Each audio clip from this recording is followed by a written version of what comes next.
Hey guys, how you doing? Alex, you're muted.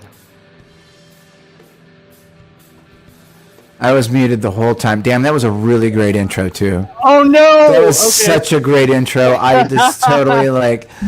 Oh Can you man, can you back it up? I can reprise it. I can reprise it. Yeah. Okay. You mean I'll So leave the stage. I was yeah, yelling at you. yeah. I was like, yeah. Okay. So let's try that again. That was really Okay. funny. All right. So we're doing the solo sombrero. This is a little bit from each person in the group from Tin Foil Sombrero, which is myself, Rico, Nico, and Andrew, and we are going to do certain shows that are just like what we want to talk about, because like on Sundays it's hard to get in a word with this bunch.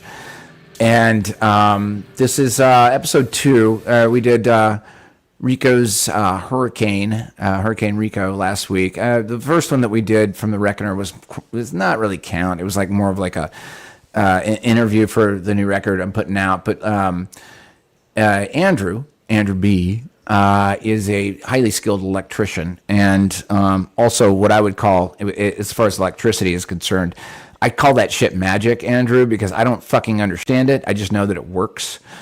And it's hard for you to get a word in every Sunday on the topics you want to talk about, because we all have such big fucking mouths on here. Sorry, that I already used up one tonight. And you also have experience in the military, and yeah, I come from a military family. The Lowry Funston VFW Post was started by, it was named after Edwin Lowry, one of my uncles in Emporia, Kansas. Also, Veterans Day was started there. So I come from a military family. I did not serve. I like guns. I just don't like shooting people. Nico also comes from a highly military family, and Andrew has served. And I think the military is one of those great gateways in understanding what actually is going on. The holders of technology, the holders of information, the holders of tech, the holders of everything that's happening, because the military have the guns and they control the information. They control how a population swerves itself, because if you get out of line, you get shot. Andrew is not only has a great amount of information in regards to just physics and electricity. You served, man, right? Yes, sir. Yeah, you don't have to yes sir me, man. I mean, I should be yes sir and you. I say yes, sir, and yes, ma'am, even to other people that are younger than me. I still say that. It's just a sign of respect. Yeah, indeed. And I think one of the things that this is an old trope, especially in the conspiracy parlance, or the I hate that fucking word conspiracy. I wish it would just die a quick death. The people have talked about the military being roughly, and this has gone around in circles for 20 years, the military being roughly 44 years ahead of the general population in technology. I think it's a lot more. I think they've always had it, and they trickle it out when necessary to people. Yeah, it's very, very difficult to say and actually confirm because of the lack of information that the public actually has, but it is definitely conspiratorial. But I'm going to be going through some of the information I have. And why don't you just give us an outline at the front, and let us kind of know how you're going to move through it, so that I'm not getting in your way, because I'm going to have a lot of questions, and I've got a lot of military stuff that's just bursting from my ears. This is one of my favorite topics. So no problem. And it's your show. It's Andrew's solo sombrero. So yes. Even myself, I can start yapping, and I'll get all over you. So what's going to happen is I already have my notes chronologically that I'm going to be going through. And don't put me on big screen, please. Okay, I won't. I can. You want me to? I can put a green screen behind you too. And just the small screen is fine. Yeah. I've been going for a lot of walks lately and getting sunburns and shit like that, so it doesn't look good. anyways, when it comes to the military, I'm going to go through my notes right here, and a lot of people are very against joining the military for a lot of different reasons. And I'm going to go through this chronologically. So, my family history of the military. My grandfathers were all in the military in World War II, and my grandfather on my mother's side died before I ever got to meet him because he got hit by a drunk driver while he was on his bike.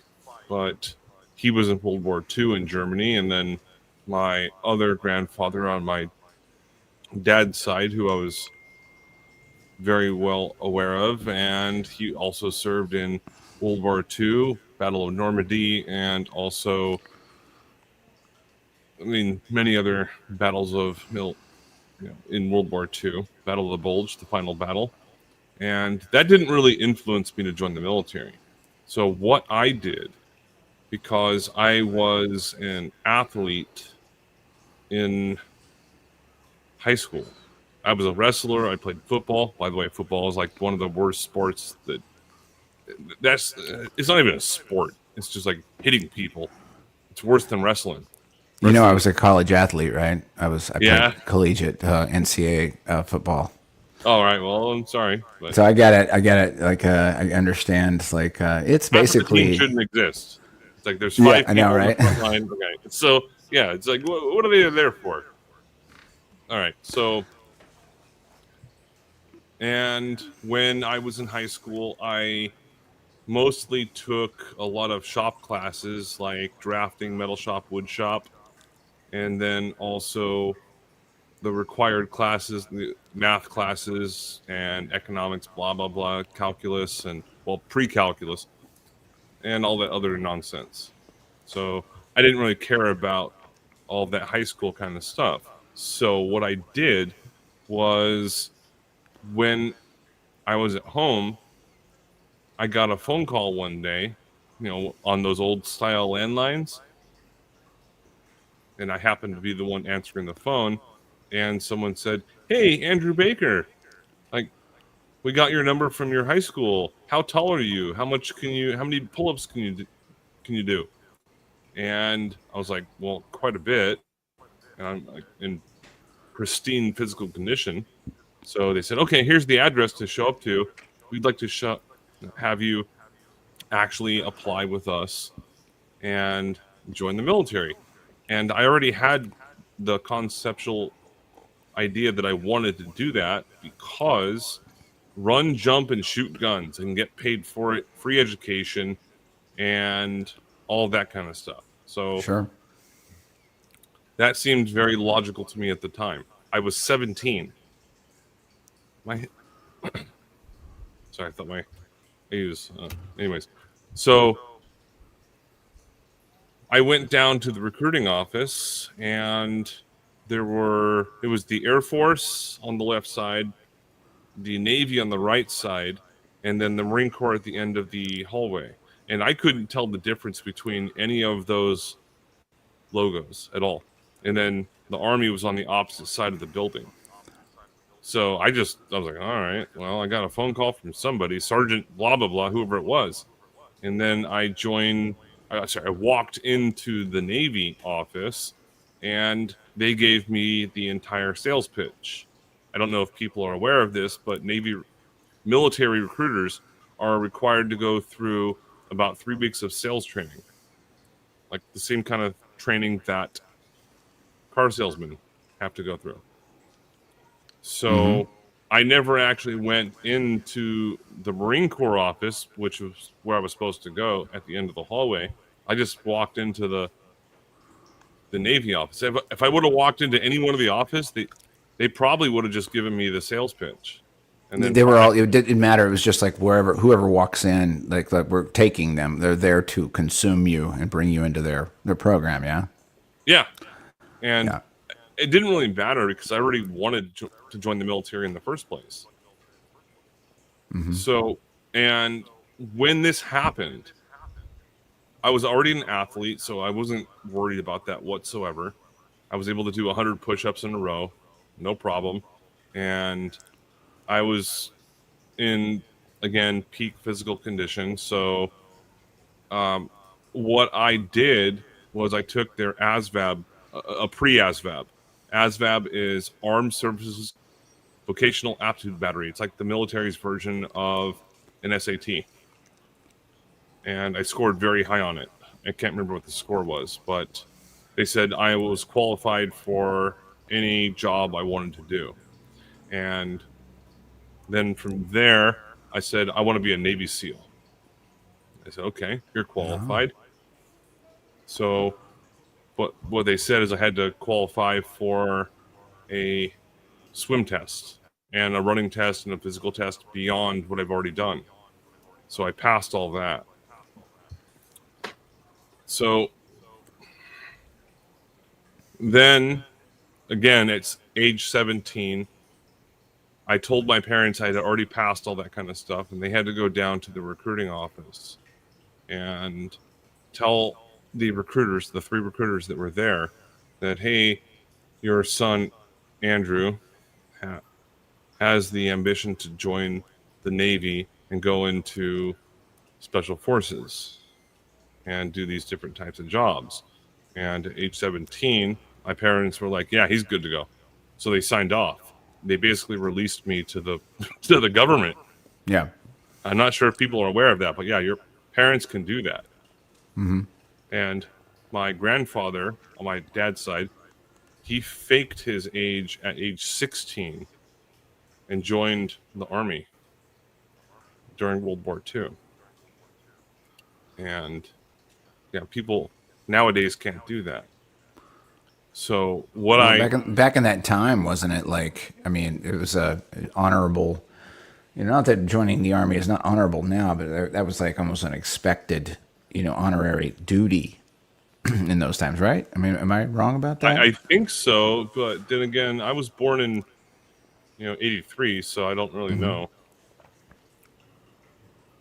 But yeah, I'm going to assume so. And I do apologize, everyone that's in the chat at the moment. I'm not looking at that, so let me put that on. And I know this might be a very awkward type of, and also debatable situation or topic for people, only because here I have a question for you, Alex. What is the number one question that you think that people in the military have ever been asked? I would ask about offshore tech UFOs. How many people have you killed? That's the main question. That one is how many people have you killed? Well, have you ever killed anyone? Wow. See, I would have been like I would have, well, lately I would have been like what's the furthest you can see through your scopes on the ocean? That would have been like the latest one. But oh yeah, I can see that. For regular people. So about 1 to 2% of the people that have ever entered the military, 1% to 2% of the population have ever actually joined the military for active duty. And then even a smaller percentage of them have actually gone into combat. A lot of them are just cooks and working in the accounting office and personnel and just nonsensical bullshit like that. But what happened with me is I wanted to go into a combat environment on purpose because, as I had previously said, I wanted to run, jump, and shoot guns and get paid for it. Copy. I was already good at shooting guns. So here's what happened. I joined the military and I went through boot camp. And now boot camp was actually, in my opinion, it was pretty fucking funny. I'm not going to make this super boring because boot camp, I would do it over again. Just for shits and giggles. There's a whole bunch of people that join into boot camp, even though it's called basic training nowadays. Isn't it like just basically like, okay, we're going to treat you like kids again. You need to learn to make your bed, clean your rifle, scream at you a lot, and snap you back into place. Like, how long? What's boot camp? Is it 2 weeks, 4 weeks, a month? It's 3 months. 3 months. Yes. And I mean, I always just look. I go back to like Full Metal Jacket. I was like that guy Lee Emery. He's actually. I think he's from Kansas. Like he has the same like bits about just beating the crap out of people for like 3 months just to get them ready for combat. Is that what it was? No, it's not quite like that anymore. If you're gonna watch Full Metal Jacket, that's a little extreme, but it's pretty close to it. But either way, yeah, they make you do things that you're not used to doing. But I got into boot camp, and everyone was, even the RDCs, the recruit drill commanders. They don't call them drill sergeants in the Navy or the Coast Guard. RDCs, recruit drill commanders, and like it was easy for me. It was fucking stupid easy, and that's why I got promoted when I was in boot camp. But then I got in trouble after that and lost that promotion. So what? Yeah, boot camp. There was a lot of interesting things that happened, and we only got between 4 and 6 hours of sleep per night. And yes, you had to make your bed perfectly, and you had to have your uniform absolutely perfect. You had to carry around your canteen, and you also had to have your notepad in your back pocket, like kind of like where your wallet is going to go, except we weren't allowed to have wallets. And then from there, one day, where here's a funny story, trying to a little bit of a brevity kind of a story. It was a Sunday morning. We got out of the chow hall where we lined up in formation on something called the grinder. Where you lined up, it's just a road. And from there, what happened was we had 3 RDCs. 2 of them, Petty Officer Quines. What are RDCs, just for our Uh, listeners? it's a drill sergeant. Okay. Recruit drill commander is what they're called in the Navy. Okay, so from there, he was looking for people that didn't have their canteen because we were in a black flag situation. It just got so fucking hot in. It was in Illinois, in Great Lakes, Illinois, to the point where if the humidity level got to a certain point, then what would have to happen is that we weren't allowed to march or actually wear our typical uniforms, and they would just basically make us do PT inside of the compartments where we were at. So I was one of the fucking idiots that didn't actually bring my canteen with me. I accidentally left it on my rack, but I didn't get caught. He noticed someone else. And at that point, he made everyone basically just do jumping jacks. And then from there, drink your entire canteen of water. And no one threw up yet, but then he made everyone go back inside and fill up their canteen. And I didn't have one. I am super lucky I didn't get caught doing this. But then everyone comes back out and they get back into formation. And he's like, all right, push-ups, sit-ups, jumping jacks, the whole deal. And then eventually people start throwing up. It's disgusting. There was like 100 people there. So at that point, I was just like, oh, wow, I am so fucking lucky I didn't actually have to do that. Like throw up on someone else's shoe, but someone else threw up on my shoe. And then Petty Officer Quintana, this like 6'9" Native American dude, he picks up a small piece of, I think it was peach, out of someone's throw up and just eats it, causing more people to throw up. Meanwhile, Whoa, dude. our chief, Whoa. yeah, our chief, he's just standing back with his arms folded, just laughing. Yeah, and meanwhile, there's just like throw up all over the place. And that was boot camp. Any questions so far? So it's basic. I mean, it's a humiliation ritual slash hazing ritual, no matter which way you look at it, right? Not really hazing. It's just hazing's different. Hazing's more for like fraternities and sororities. This is different. I It's mean, trying to I is guess it you trying to could call it. beat something out of you to programming something into you? It's like some sort of it's a beat program to is it to break you, to get you to swerve, to get you to hey, you're our way to the highway. Something like that. Yeah. Well, they break you down and build you back up.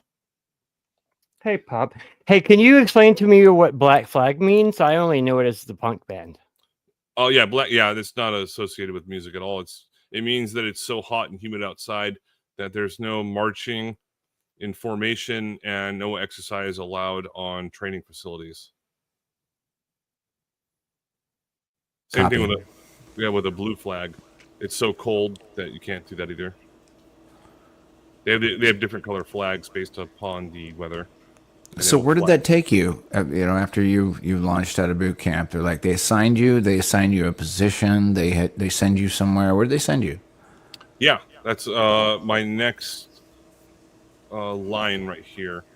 And so when I signed up for the Navy, based upon my ASVAB score, I was wanting to be a Navy SEAL, but they said, well, you have to go to an A school first.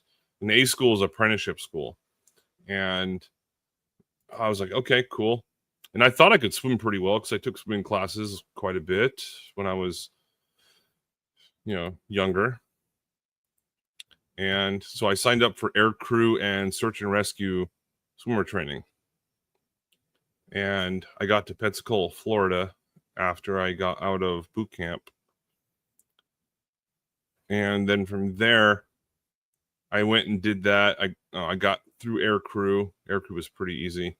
And then after that, it was search and rescue training. And I got through most of it. It was a 6-week program, which is equally as difficult as Navy SEAL school, according to what people tell us, but it's much shorter. And I got into the final swim test of search and rescue. It was a 2,200 meter buddy tow, where you literally have to go into a pool with a snorkel, like little mini flippers, and then from there you have to just drag them across in the pool for however many laps. I forget how many laps it was, and I couldn't complete that. And they said, I think it's like 1.25 miles, I think is what it is. Yeah, it's fucking crazy. And I tried doing it several times, and eventually they said that they were going to be removing me from the program because it was called excessive time to train.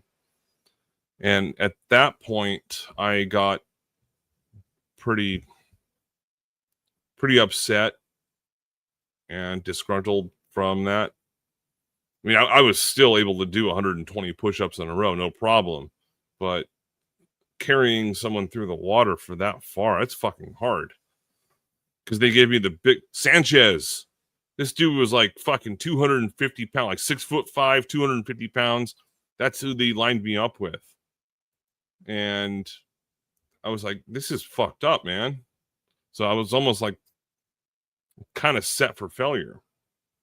And then they put me into a separate barracks where I had to, they said, well, I was supposed to go to AW training after that, which is aviation warfare systems operator training, where I would be in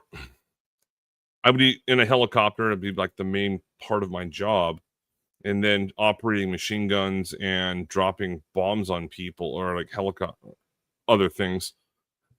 Yeah, I never got there, and that would have given me a top secret security clearance, which I never had. But then I just got super pissed off and just kind of wanted to leave the military.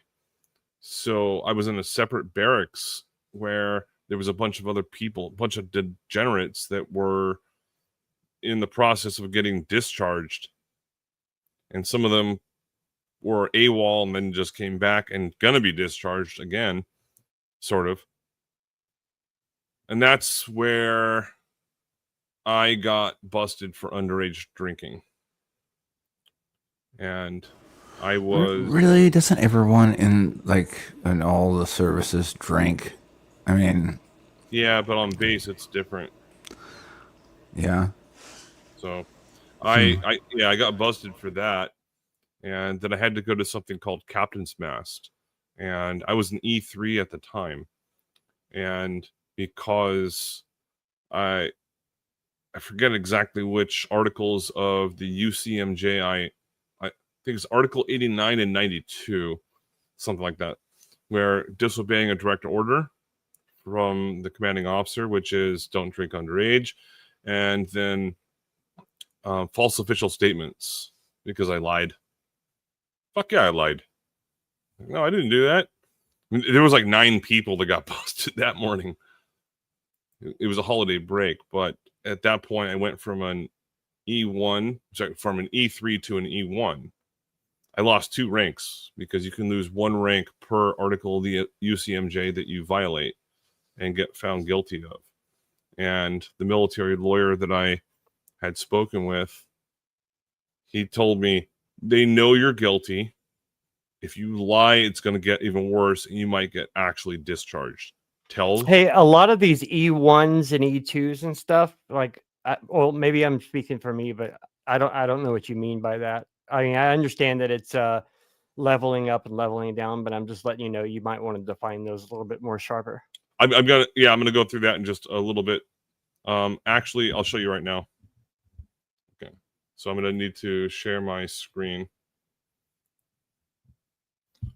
Okay, so E just means enlisted. That's all it means. All right. Go to. I'm very much just speaking for myself. It could be that it's just me that is lost here. Shit, my camera's off. I'm sorry, everybody. Okay. CIA, I knew it. We all sold out. Where's your hand signs? I don't know my how to do a camera's off. CIA hand sign.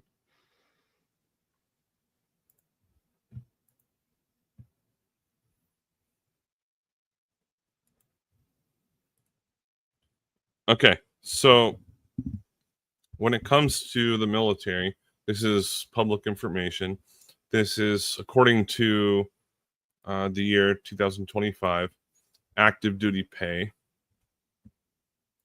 Okay, so what you have is on the very top left right here, you have 01 through 010. O just means officer. It means someone that has a 4-year degree, and it shows you how when it says 2 or less, over 2, 3, 4, and blah blah blah. It just means years of service. And then I've never actually met anyone in this category right here, so I can't speak on behalf of that very much. But then you have the W. That means a warrant officer, someone that is still considered an officer, but they're like an in-between of enlisted and officer. So when someone like myself joins the military, E1 with less than 4 months, so it's $2,144.10. That's what their base pay is. That's before taxes. And that's only for boot camp situations. But I left the military as an E5 right there, and I had 6 years. Well, 6, it's 6 or over. So I would have been making basically $4,000 a month.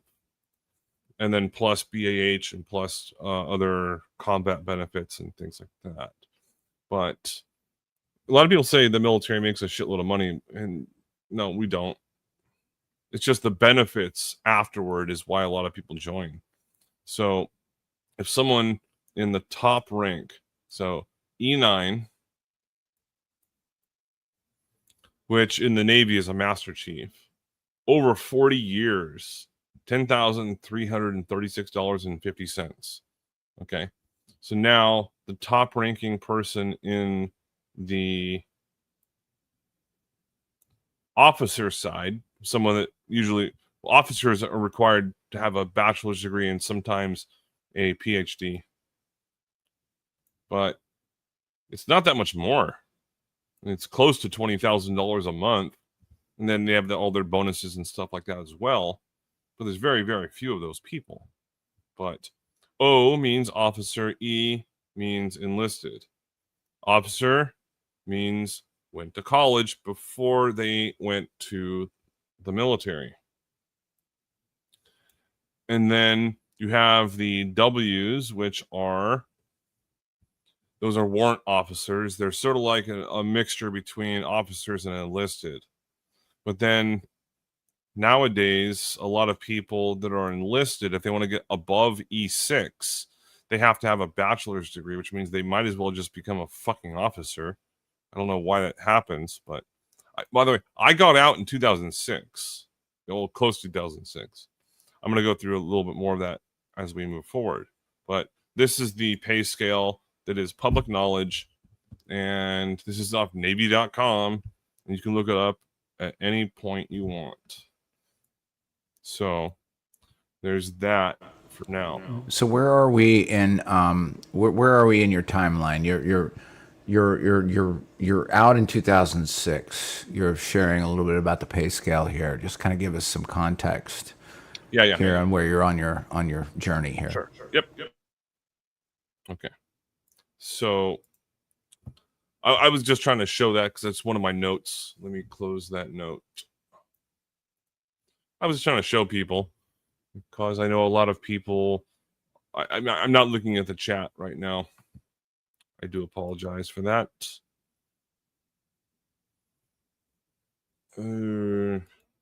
Okay, so then after I got out of my military training stuff, well, actually, I lost my tab. So yeah, whoops. So I got out of my search and rescue training and got in trouble for underage drinking.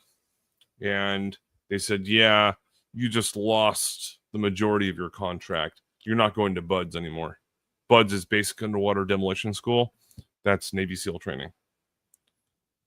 And I probably would have failed that. Was that something on your goal list to like do underwater demolition? I've never even heard of that, but that sounds interesting. Yeah, it's called BUDS. Okay. And it was on my contract, but when you violate certain aspects of your contract, then like that, the commanding officer can remove it from you. Copy. Okay. So then after that, I'm getting feedback. Okay.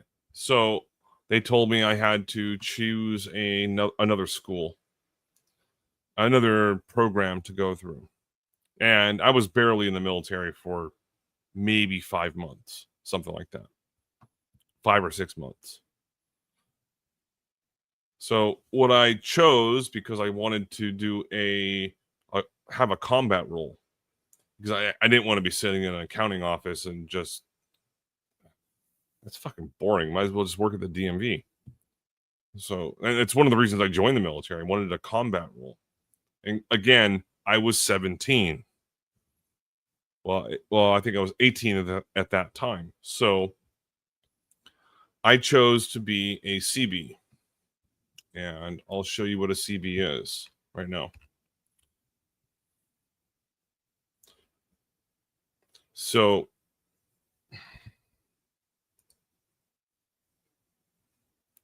where the fuck is this?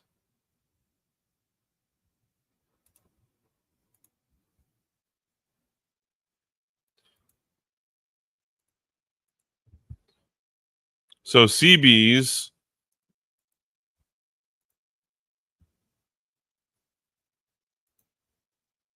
here we go. Okay.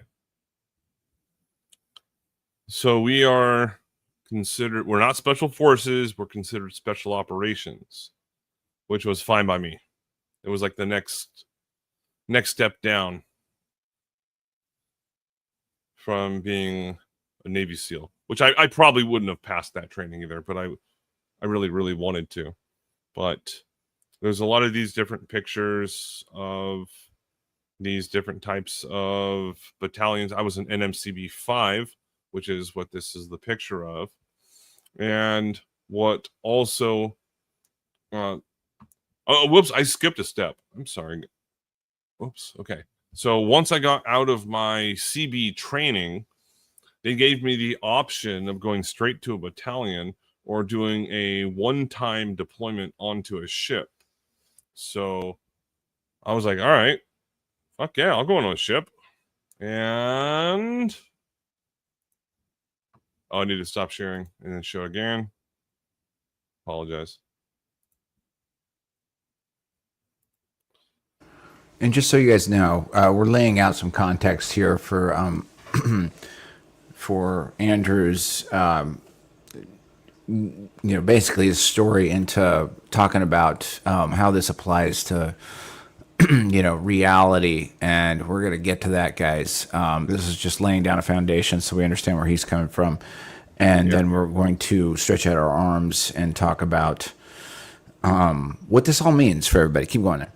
All you. Okay. So the other reason I'm bringing this up is because people ask me about this on a regular basis. And this is the first time I'm basically spilling the beans, bullets, and band-aids on the entire thing. And I'm going to get to the juicy stuff momentarily. So this is the ship that I'm presenting at the moment.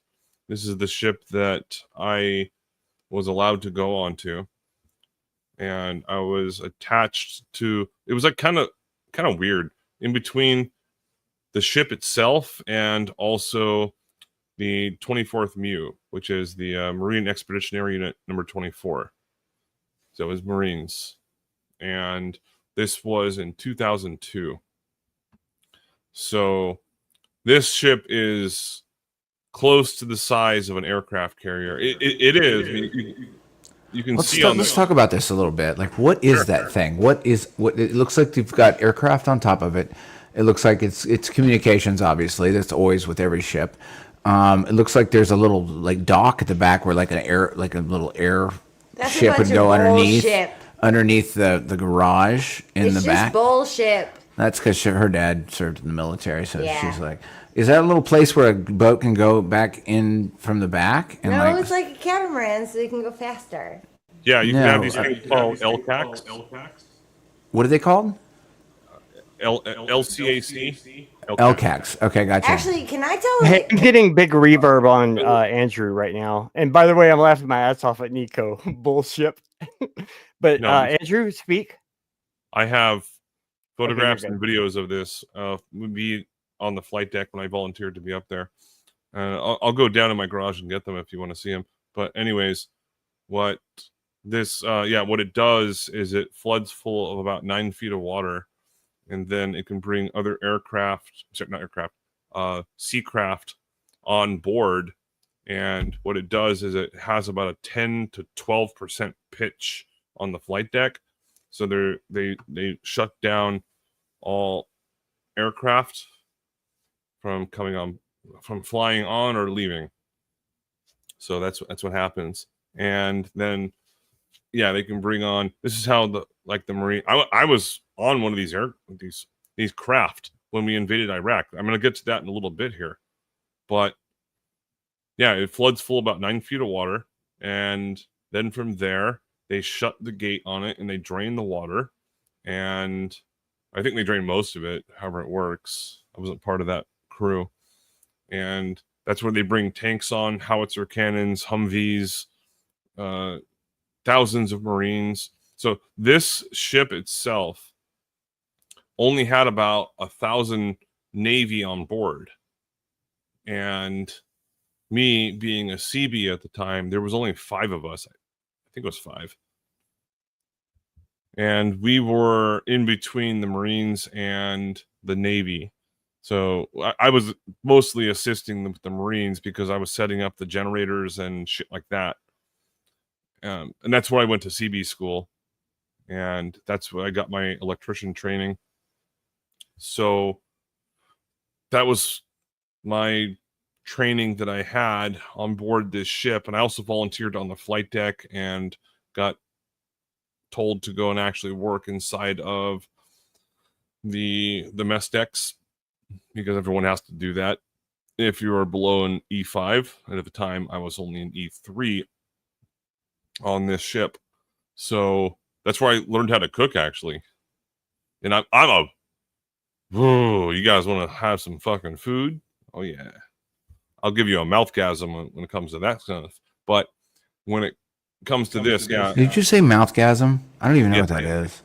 it means I'm gonna cook food so fucking good you're gonna have an orgasm in your mouth. Wait. Did you You ever had me get? at Mouthgasm? Can we change the name of our show to Mouthgasm? I don't know if that's a good idea. Okay, so where were you? Keep going about this ship. Yeah. Okay. So, my mom and dad, by the way, actually came on the ship because there's something called a what the it's not a I forget what the name is. So at the end of a deployment, assuming that all the bombs and all the aircraft and all that kind of stuff are taken off of the ship, oh, it's called the Gator Cruise. That's what it's called. So yeah, my parents, they flew out to North Carolina, and from there, what they did was they got on one of these amphibious assault ships, and they got brought into the back of the ship here. And then from there, I was waiting for them in the lower hangar bay where all the tanks and howitzer cannons used to be. And they got to stay on the ship for 2 days. And I'm going to show you guys something that happened on that particular it kind of fucked up, but when all of the other family members come on, everyone had to be, I think, 12 years old or older to come on. And the food was so good. Yeah, they were basically just pampering everybody. Like, oh yeah, by the way, Navy food's actually pretty good. No, not really. So it's just when the family members came on. And then from there, yeah, this is the ship I was on for one deployment, and I'm going to tell you about that, but I will save that for just a moment because I do have to. I've been drinking a lot of water tonight. Why don't we take a break? Rico has some commercials lined up, and this, guys, this is all we're just getting through the context of this, and then we're going to talk about some of at least my favorite topics, which is military. And I don't know. I'm a Kubrick fan, so like, and Kubrick was also very interested in the military because it's such a very different way to live. And it comprises of some of our population, people that don't even behave the same way as the rest of us because of either training or programming or whatever. And not just that, but because of, the tech that is involved in military that is withheld from everybody else. So we're going to get to that, and there's going to be some good stuff. You want to take a quick break here, Andrew, and we'll... Yes, sir. And you want your video first or the commercials? Oh, you want that one? It doesn't matter. Hey, Nico. Let him cue that up. But let's go to commercials for a few minutes and let him get that ready, and we'll be back. Let's call it 5 to 7 minutes, something like that. So commercials first. I'm not halfway through this yet. He hit mute. I don't hear you, Nico. What did she say? Okay. All right, so I am not halfway through it. I'm about 40% through it, but it'll speed up a little bit faster. Hey, do you want me to play your link first or the commercials? It's up to you. Okay, you know what? I'm just going to go for it. Hey, my first show went amazing, so I think yours is going even better than mine. All right, here we go. Take a break. Everyone take a break. Love you, chat. Love you guys.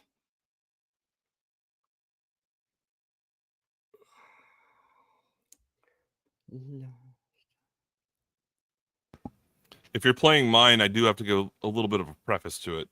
Oh, can you do that real quick then? Because I was going to. Yeah. The truth about the USS Forrestal Forrestal fire. Yeah, and everyone that goes through Navy and Coast Guard boot camp has to watch this, but not this one specifically. It's usually about a half an hour long, and Okay. this is pretty fucked up. Okay. And there you go. That's all. It's about 7 minutes long. Good for a Okay. break time. All right. Everyone take a break. Love you guys. Let's go.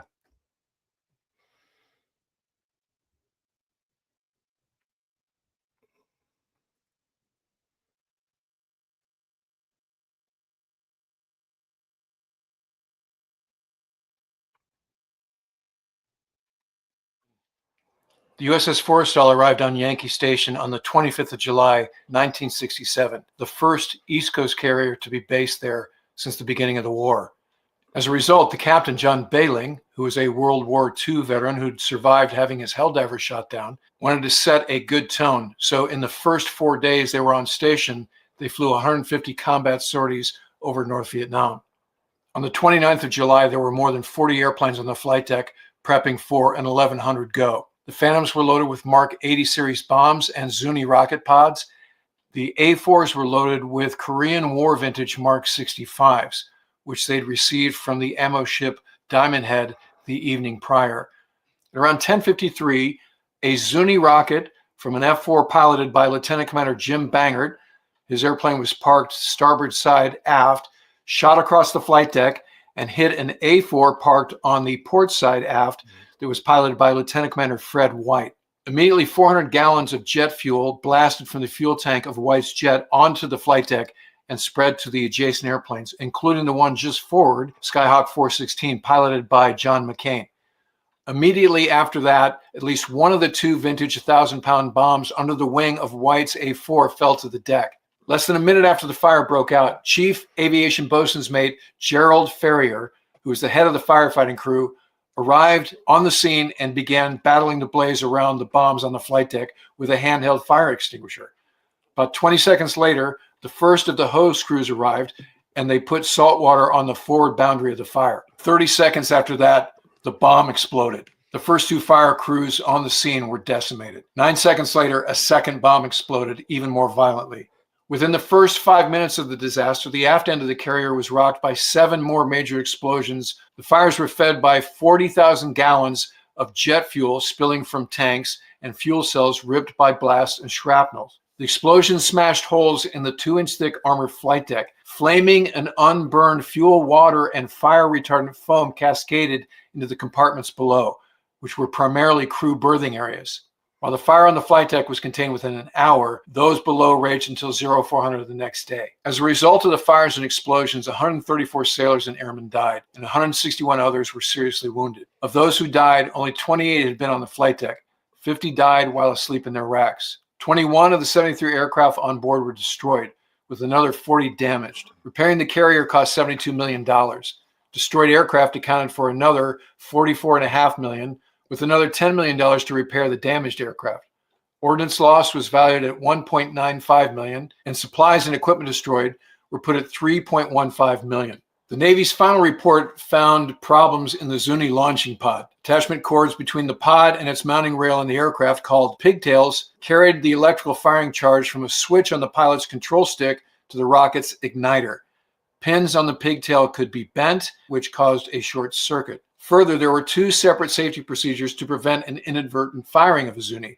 But their ship's safety committees chose to bypass this safety procedure in the interest of getting aircraft off the deck as soon as possible. The investigation determined that the rocket fired when the pilot of the F4, Lieutenant Commander Bangert, carrying the Zuni, switched power sources. Back in these days, Phantoms required external starter to get the turbines going. And then once the engines were up and running, the generators were on, pilot would switch from external power to internal power. In this case, when Bangert did that, there was a brief spike of electrical energy, which by itself would not have launched the Zuni. However, with the pigtail connected, the electricity had a route to the rocket.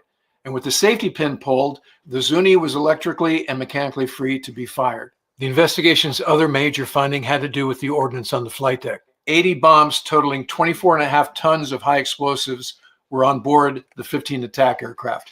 16 old Mark 65 1,000-pound bombs accounted for 8 of those tons. 7 of them exploded in what is known as a high-order fashion. According to the investigation report, those old bombs, which were manufactured in 1953, were filled with composite B explosive, and they'd been stored for years on Okinawa or Guam. Unlike modern explosives, the Mark 80 series that the Phantoms were carrying, Comp B became unstable with age, especially in hot, humid storage conditions. Also, the Mark 65s were what are known as thin skin, meaning the outer casings were just thick enough to hold the explosives and their shape. The more modern Mark 80 series bombs on board Forrestal had thicker skins, which provided significantly more insulation for the explosives from heat and shock. The report also addressed some firefighting issues.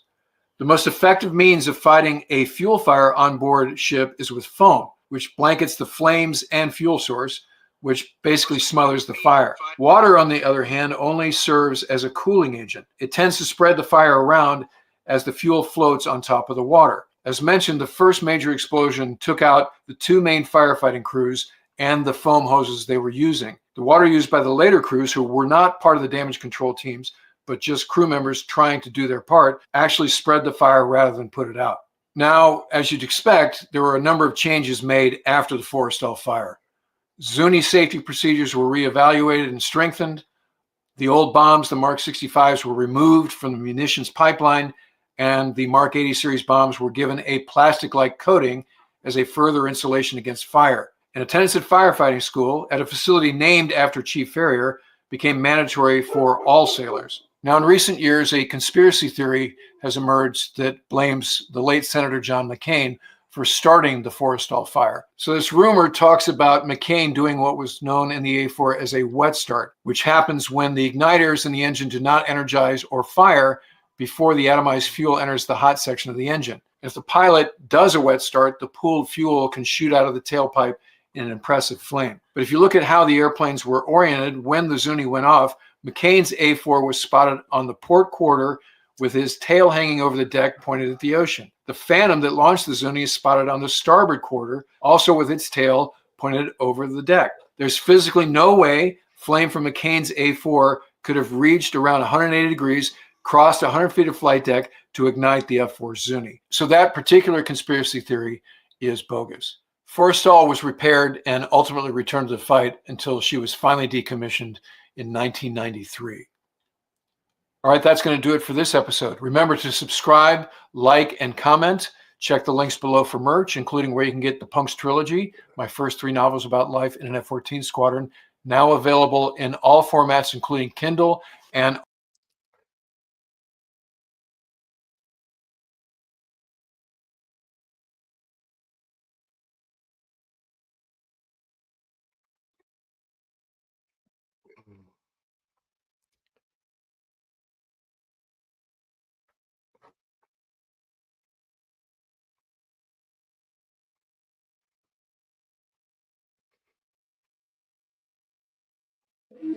Solve the mystery.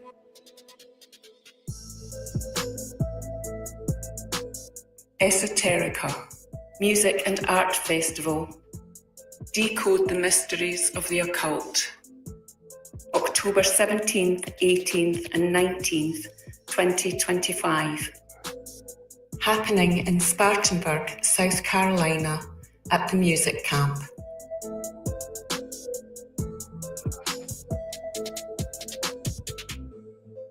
Fire, water, air, earth, ether. Featuring Austin Whitsitt of Whitsitt Gets It. Live music by Chief Crow. Mario Garza of Symbolic Studies. Artist Watson Atkinson. Live music by Alex Lowry and Christopher Crumb of Don't Follow Crumb.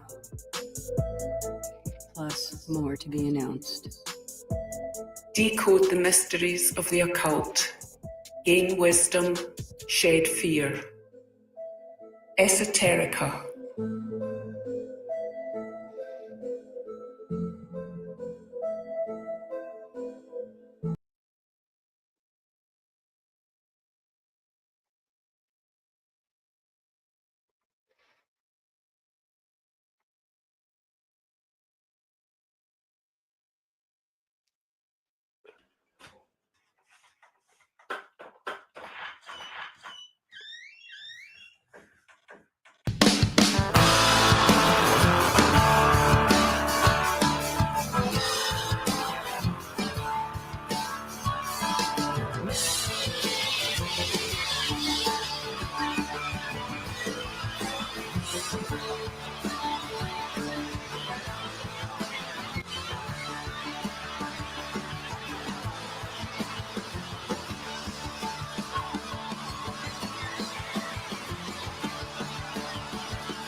What's up, brother? Hey, man, I didn't have anything else pulled up. I didn't know the break was going to be that long.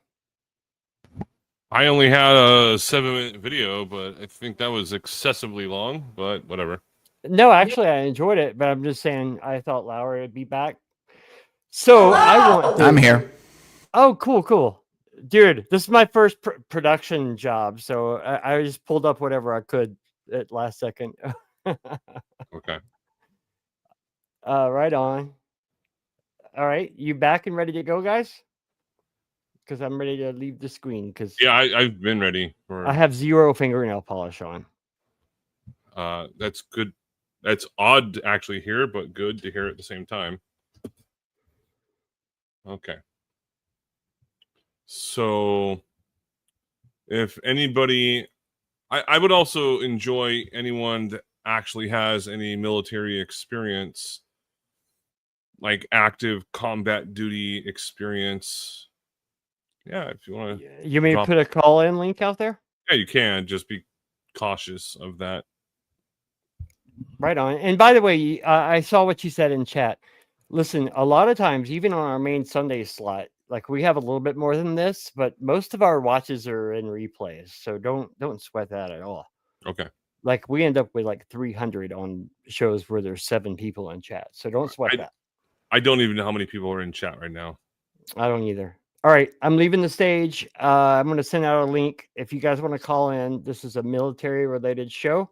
He's got much more to offer, but just the way I started mine with music, he's starting with military. All right, Lowry, you back, buddy? Yes, sir. Yes, sir. I'm back. I'm just monitoring the monitoring the show. Yeah. Okay. So one thing that happened when I was on that ship, the USS Nassau LHA-4, an amphibious assault ship, was when we left Norfolk, Virginia, and then from there we went all the way through the Atlantic Ocean, going through a Series 5 squall, which is like, I guess is some sort of a term for a hurricane. And we were doing it, and it sucked. But we got through it. And then from there we went through the Strait of Gibraltar. And then I saw how amazingly beautiful that part of the world is. Europe, Southern Europe, and Northern Africa. It's amazing. And then we stopped off in Rota, Spain. Got to go there for a little tiny bit. And then from there, what we did, actually before that, that ship had gone down about 300 miles off the coast of Puerto Rico, where we did they did weapons testing. And I'm going to show you a video in regards to that in just a moment,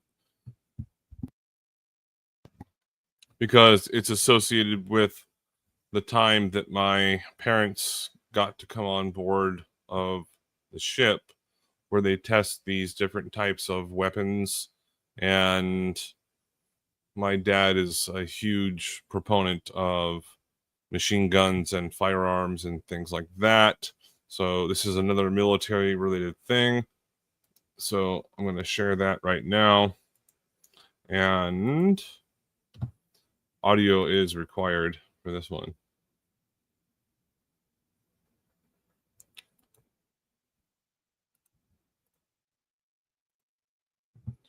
Okay, so this is called the phalanx, which is the same term that's used in a lot of combat situations, like in the movie of 300, where they overlap their shields and stick together as a team. It's a defense mechanism. That's where the term is derived from. And every Navy ship has at least one of these. And they shoot a little bit more than 3,000 rounds per minute. So do the math and you'll find out what that is. Sorry to keep jumping on, but did you say that's where defense mechanism comes from? Because my psychotherapist uses that a lot. A phalanx. That's very interesting. Okay. Well, here you go. So I'm going to make sure that I have my volume up. And I have shared this on certain other streams as well, but I've seen these actually fire in person, and so did my dad when he first saw it. And I told my dad, take a knee as the alarms go off. Okay. Again, what this gun is, it looks like a little bit of an R2-D2 with a machine gun sticking out of it. It's designed for shooting down incoming rockets, aircraft, missiles, and things like that. and people that work on it have to have a top secret security clearance, and it shoots 25 millimeter high explosive rounds. And what you're going to see, well, I'll explain it to you afterward, but this is the military. This is the U.S. military. It's, in my opinion, the strongest machine gun that's ever been invented. So here you go.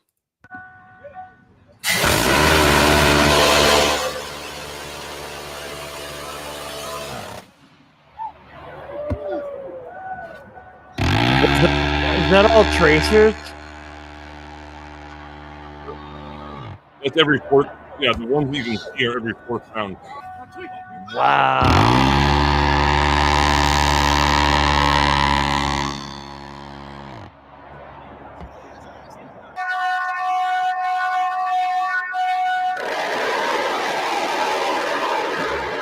Dude, that's like a shredder.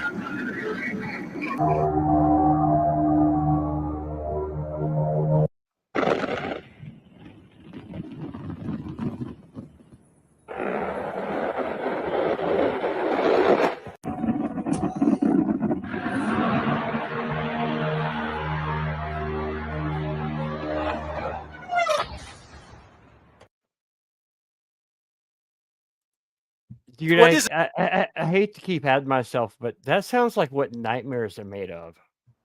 That sounds like a nightmare. Have you been there to hear one of those go off? I have. I've seen that multiple times. Whoa. How are you so well adjusted? Yeah, well adjusted. Well, I was on a cop car last week, so it's all relevant. All right. So when I was talking about the U.S. NASA LHA-4, I'm getting backbeat. I'm getting that too. Why does that keep happening with him? I don't know. I'm asking Alex. Okay. Well, it's gone now. Never mind. Yep, no problem. So when I was on board that ship, we had this, the whole 9/11 thing had happened already. So what we were told was President Bush at the time was going to be giving, we found this out before the public did. He was going to be giving them Saddam Hussein, an ultimatum, a 72-hour ultimatum to abandon the throne of his country, or we would be invading. And we were already there, so it didn't really matter. It's just we didn't have boots on the ground. Well, actually, no, we already did. But then there's a lot of conspiracies in regards to that. I can't speak on behalf of it very much because I don't know the answers. But that's when Saddam Hussein basically said, "Fuck you, I'm not doing anything." Anyways, that's when me and the 24th MEU, Marine Expeditionary Unit, and the Navy SEALs, we got down on the ground and we went through the entire circumstance of the rules of engagement were basically, if it looks like it's dangerous, shoot it.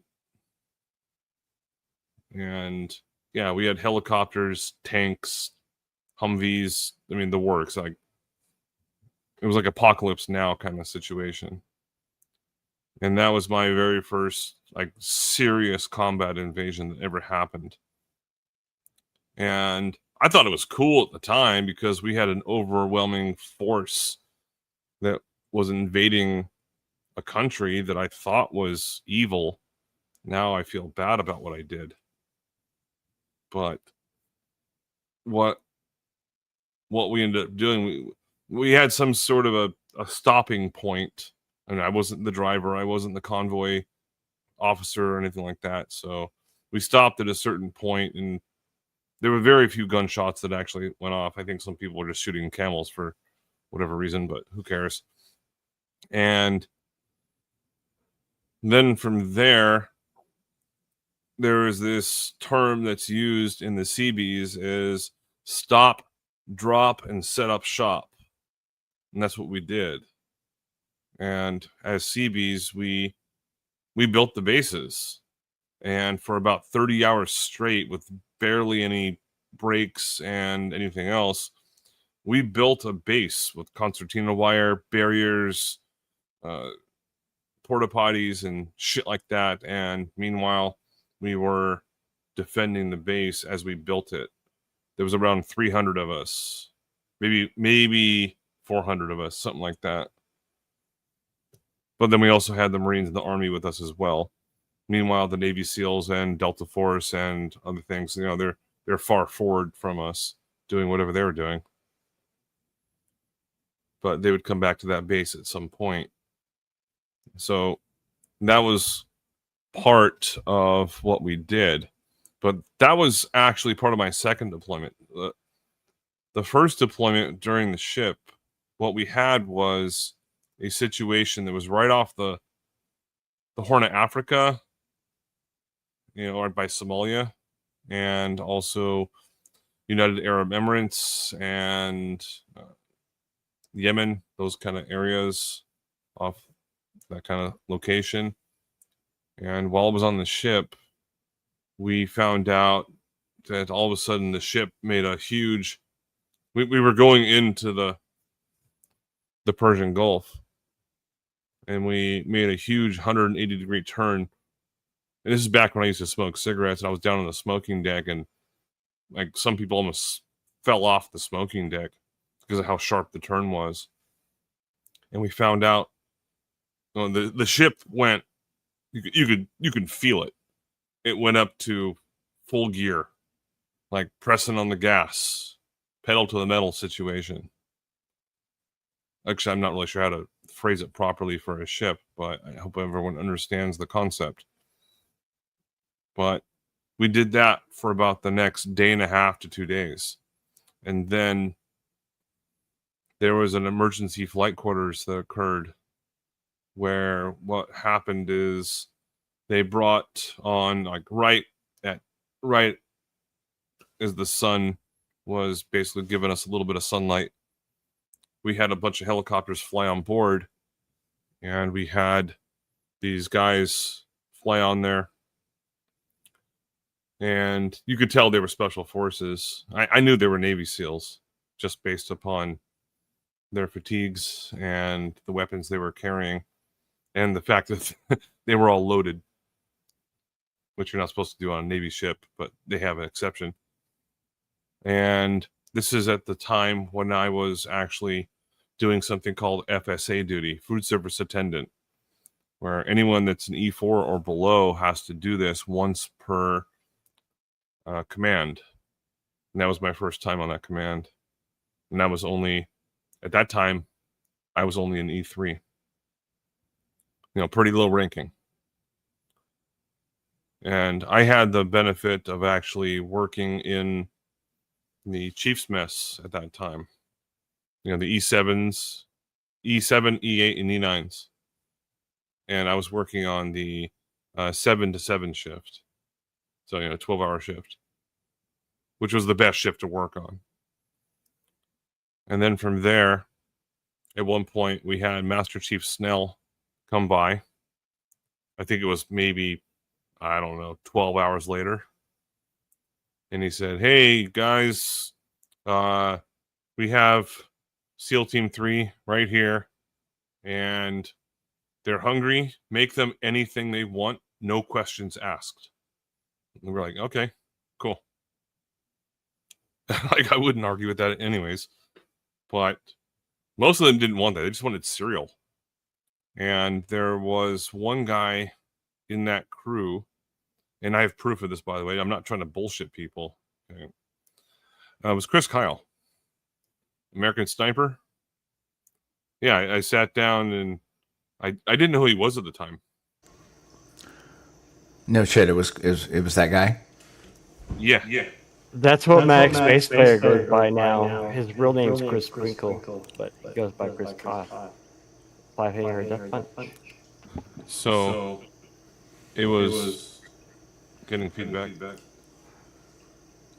So yeah, it was Chris Kyle, and yeah, most of them just wanted cereal and just like easy stuff, and then we also gave them food to eat on the go and all that kind of stuff. A couple of them wanted Salisbury steak and mashed potatoes, which we made for them.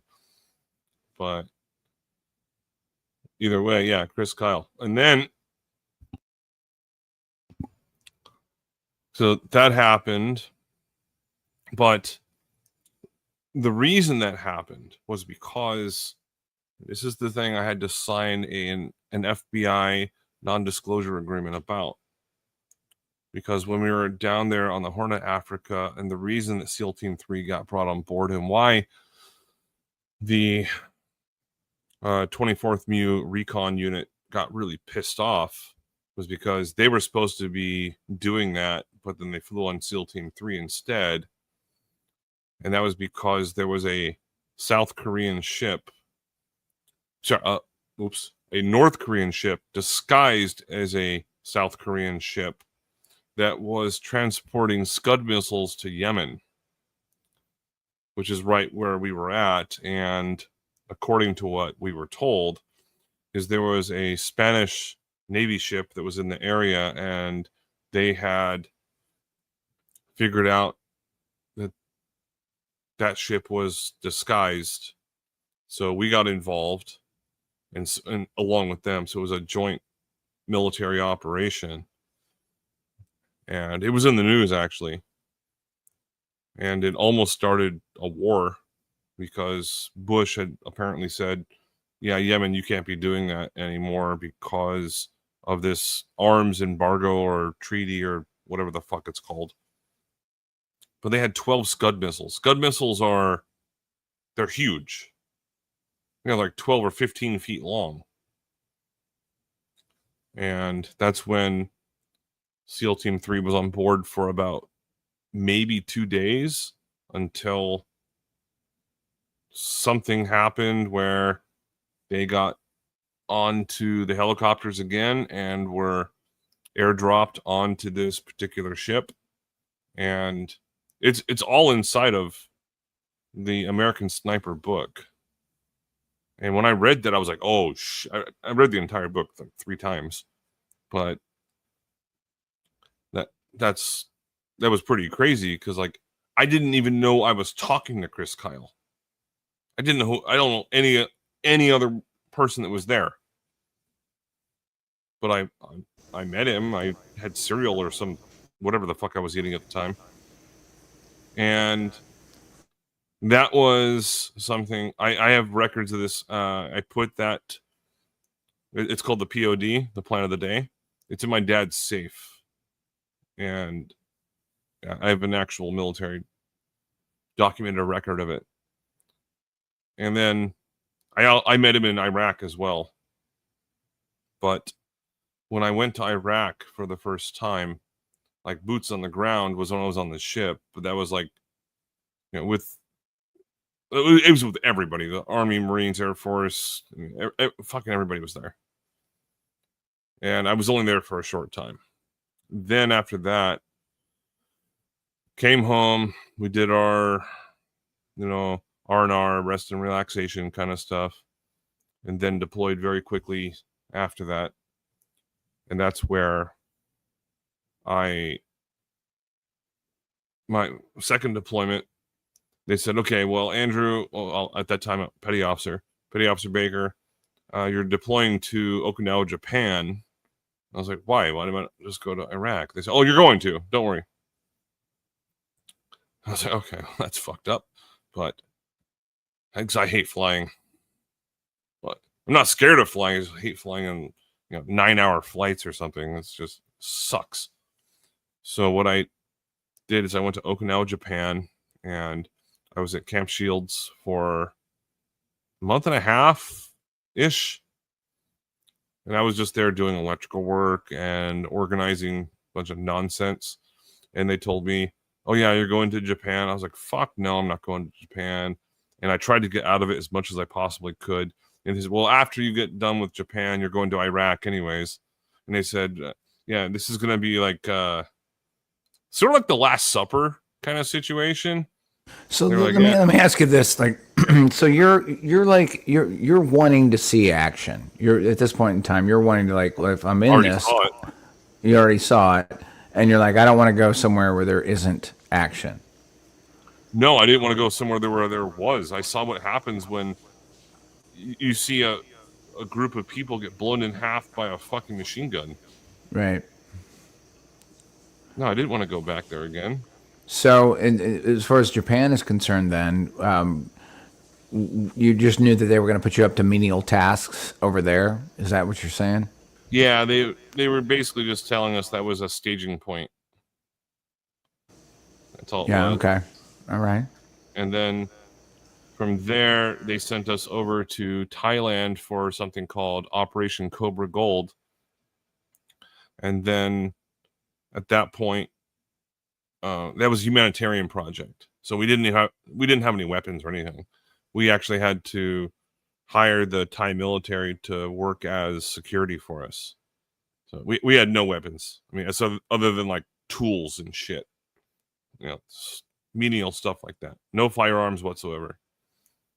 And Thailand is an amazing place. All right, I'm not going to get into the details unless you guys want me to go into that, but I'm pretty sure you've probably seen some movies. So I'll tell you what. I'll tell you a little bit about Thailand.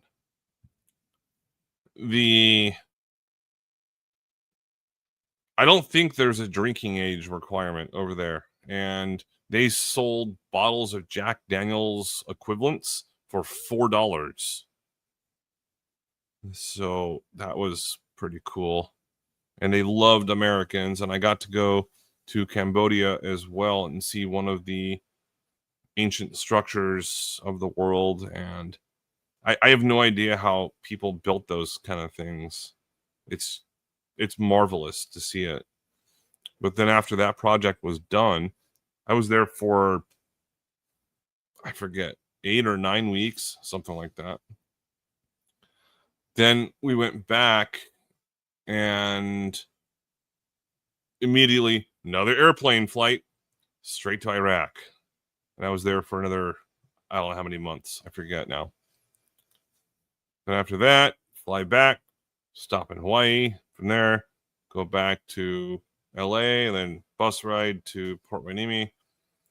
And this is associated with my last deployment. This is the most fucked up one.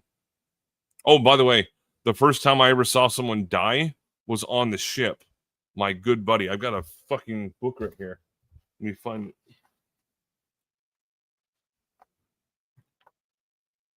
He was a friend of mine. Oh, that's going to take me too long. Petty Officer Williams. I am not trying to be racist when I say this, but black people can't swim very well. Most of them can't. And That's kind of known. That's kind of known in culture and parlance. Some are great swimmers. Yeah, some of them some are just like, I don't want anything to do with the water. Yeah, and it's okay. I mean, whatever. But they had they call it a steel beach picnic, where they open up the flight deck of the ship, the one I showed you, and that's where they have they do like a big old barbecue out there, and they open it up. They move all the aircraft off to what they call the bone, which is the port side, which is the left side of the ship. And then from there, they just like run around, throw footballs, baseballs, whatever. And they also bring out beer. Not very much. Everyone gets 2 beers, but let me ask you a question, Andrew. Yes, as we get through this, do you find it to be a facade at its greater level, at its maximum level, aside from the compartmentalization, that it's just a giant facade or a reason to fire weapons at people, or what is this thing? Because you compartmentalize all the way down to kids who don't know anything, and then they grew up in it and they're indoctrinated into wanting to go to war and this sort of thing. I've heard this story. There was even I remember that movie Jarhead. And he was like, it was just this guy who was jacked to go out and shoot people, and he trained as all this stuff, and like they wouldn't even let him shoot because I think what they were trying to impart was war is a facade. It's a show. It's just it's a fear front created within indoctrination. I don't know if that works into your little timeline here that you're telling, but I wanted to say that.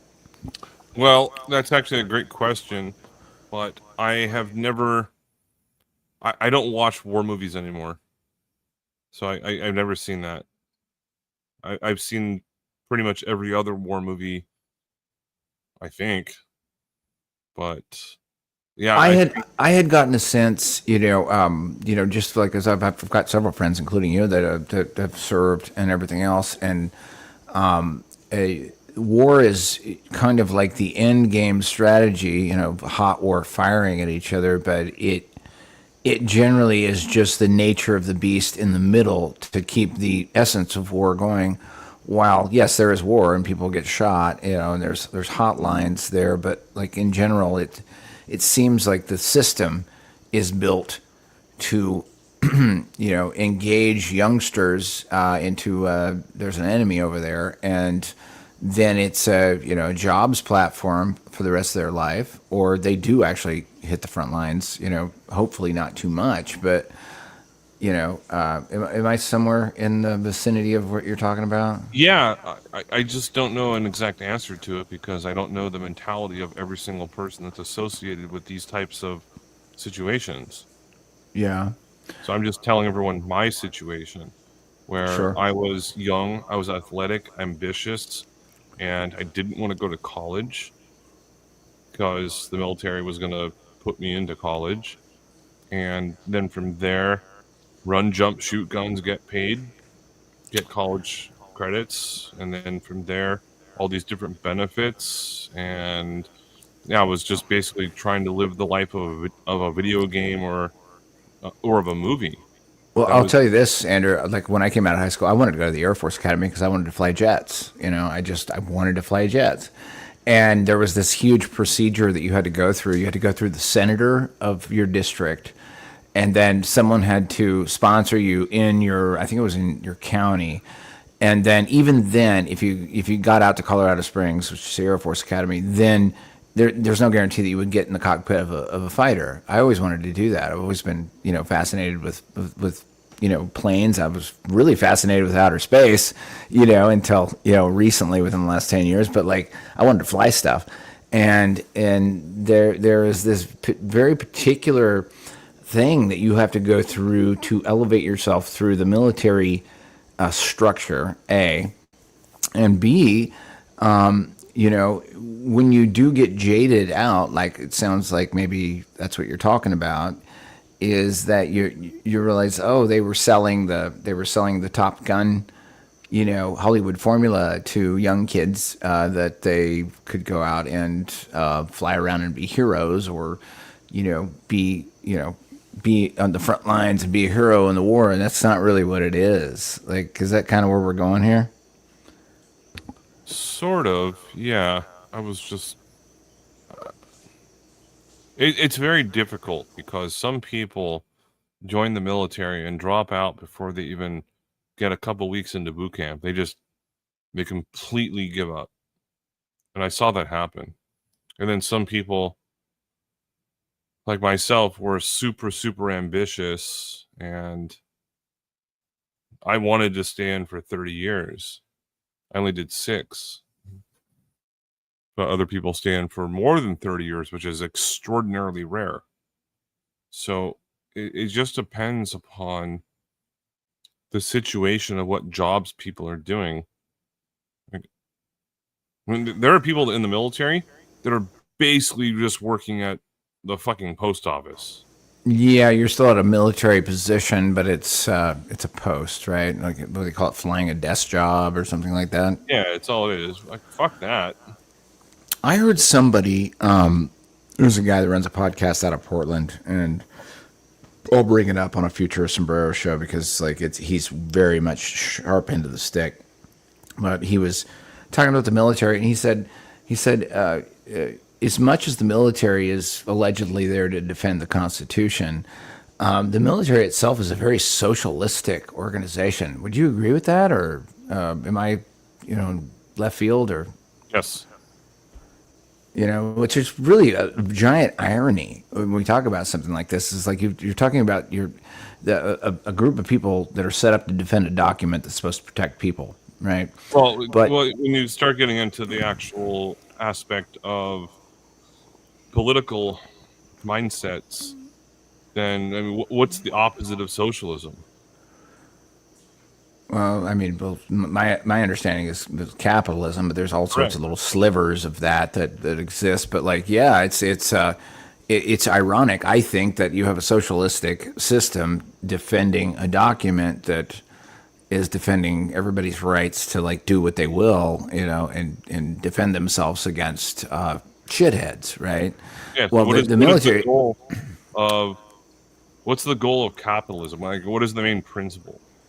Well, I mean, as I understand it, the capitalistic principle is that the greater gain is a bunch of people competing against each other, and you get better technology and better advances and better lifestyle through capitalism. But I would step back and say that technology has already been there; it's always been there, and capitalism is a facade, just like socialism is. I mean, that's just my position.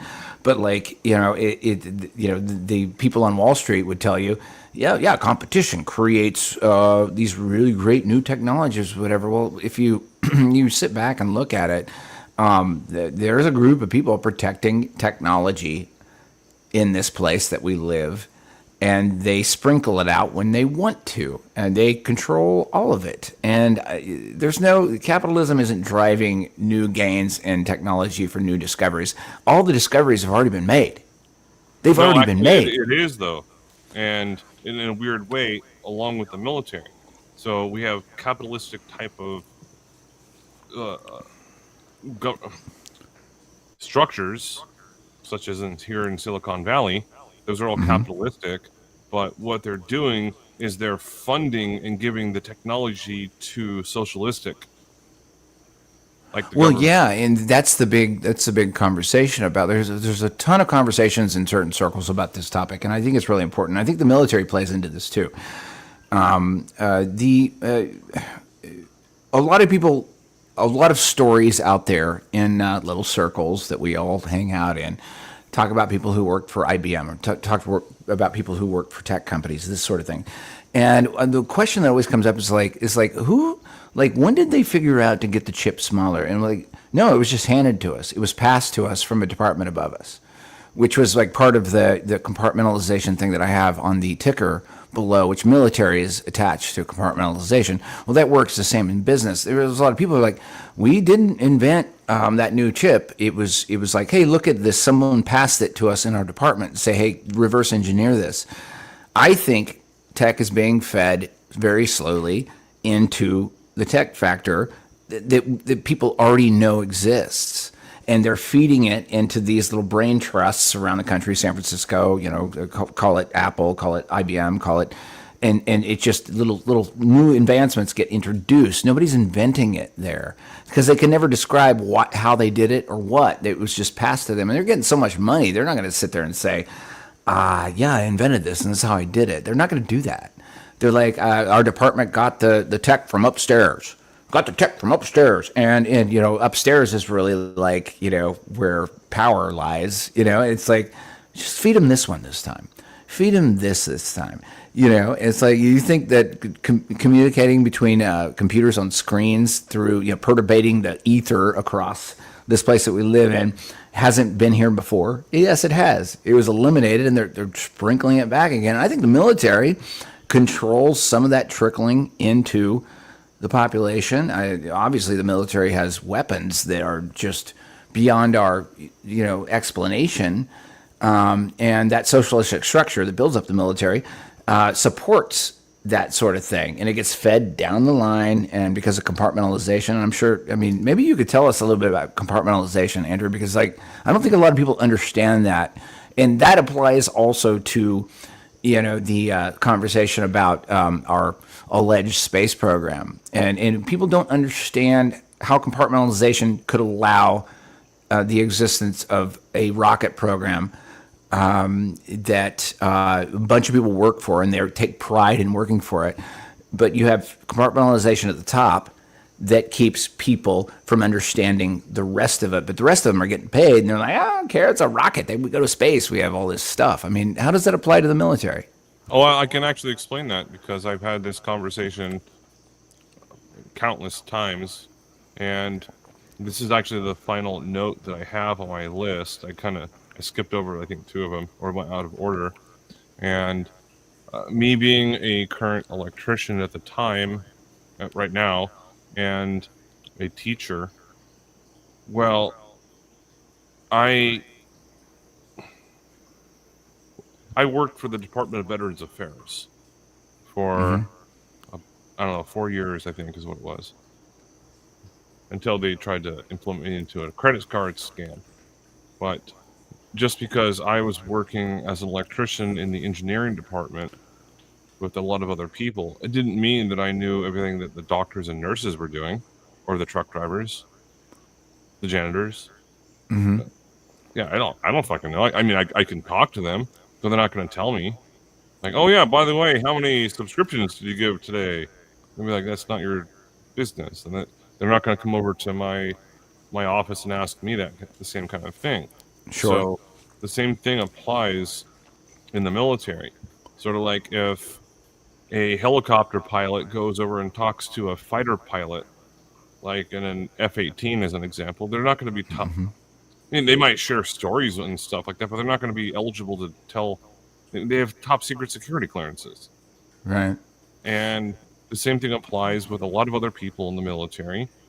And even though I have met a lot of people that were in special operations, special forces, and all this different type of stuff, it doesn't mean that we know every single thing about everything. It's just impossible.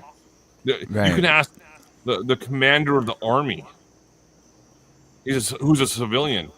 He doesn't know everything that's going on. Yeah. And then the nature of compartmentalization is it's a control mechanism, especially if you're sitting at the top. If you just keep people apart from each other, you can tell them all sorts of stories, but if they don't know the full story, they'll just continue at their jobs and say, yeah, I'm doing this thing because it's of a good cause and it's all this. And like a lot of people that work at NASA think that they're working towards a good cause. And they get to brag to their friends about like, hey, I work for NASA. And then their friends think that they're really smart and they're like, but in reality, it's like all you have to do is like have a couple people at the top that actually understand telemetry and understand actually that, spinning water ball is and so you go through this whole process and you understand compartmentalization all the way down the way. That's when you have to snap to and break out of it, and one of the biggest people, a great friend of mine, and his favorite thing is like, I got a cousin that works at NASA, man. You can't tell me that. I'm like, well, look, I'm sure he loves his job and I'm sure he's good at it and he's probably super smart. But does he actually know what the fuck is going on 2 compartments over or up from him? And has he ever been at a high enough altitude to actually observe anything?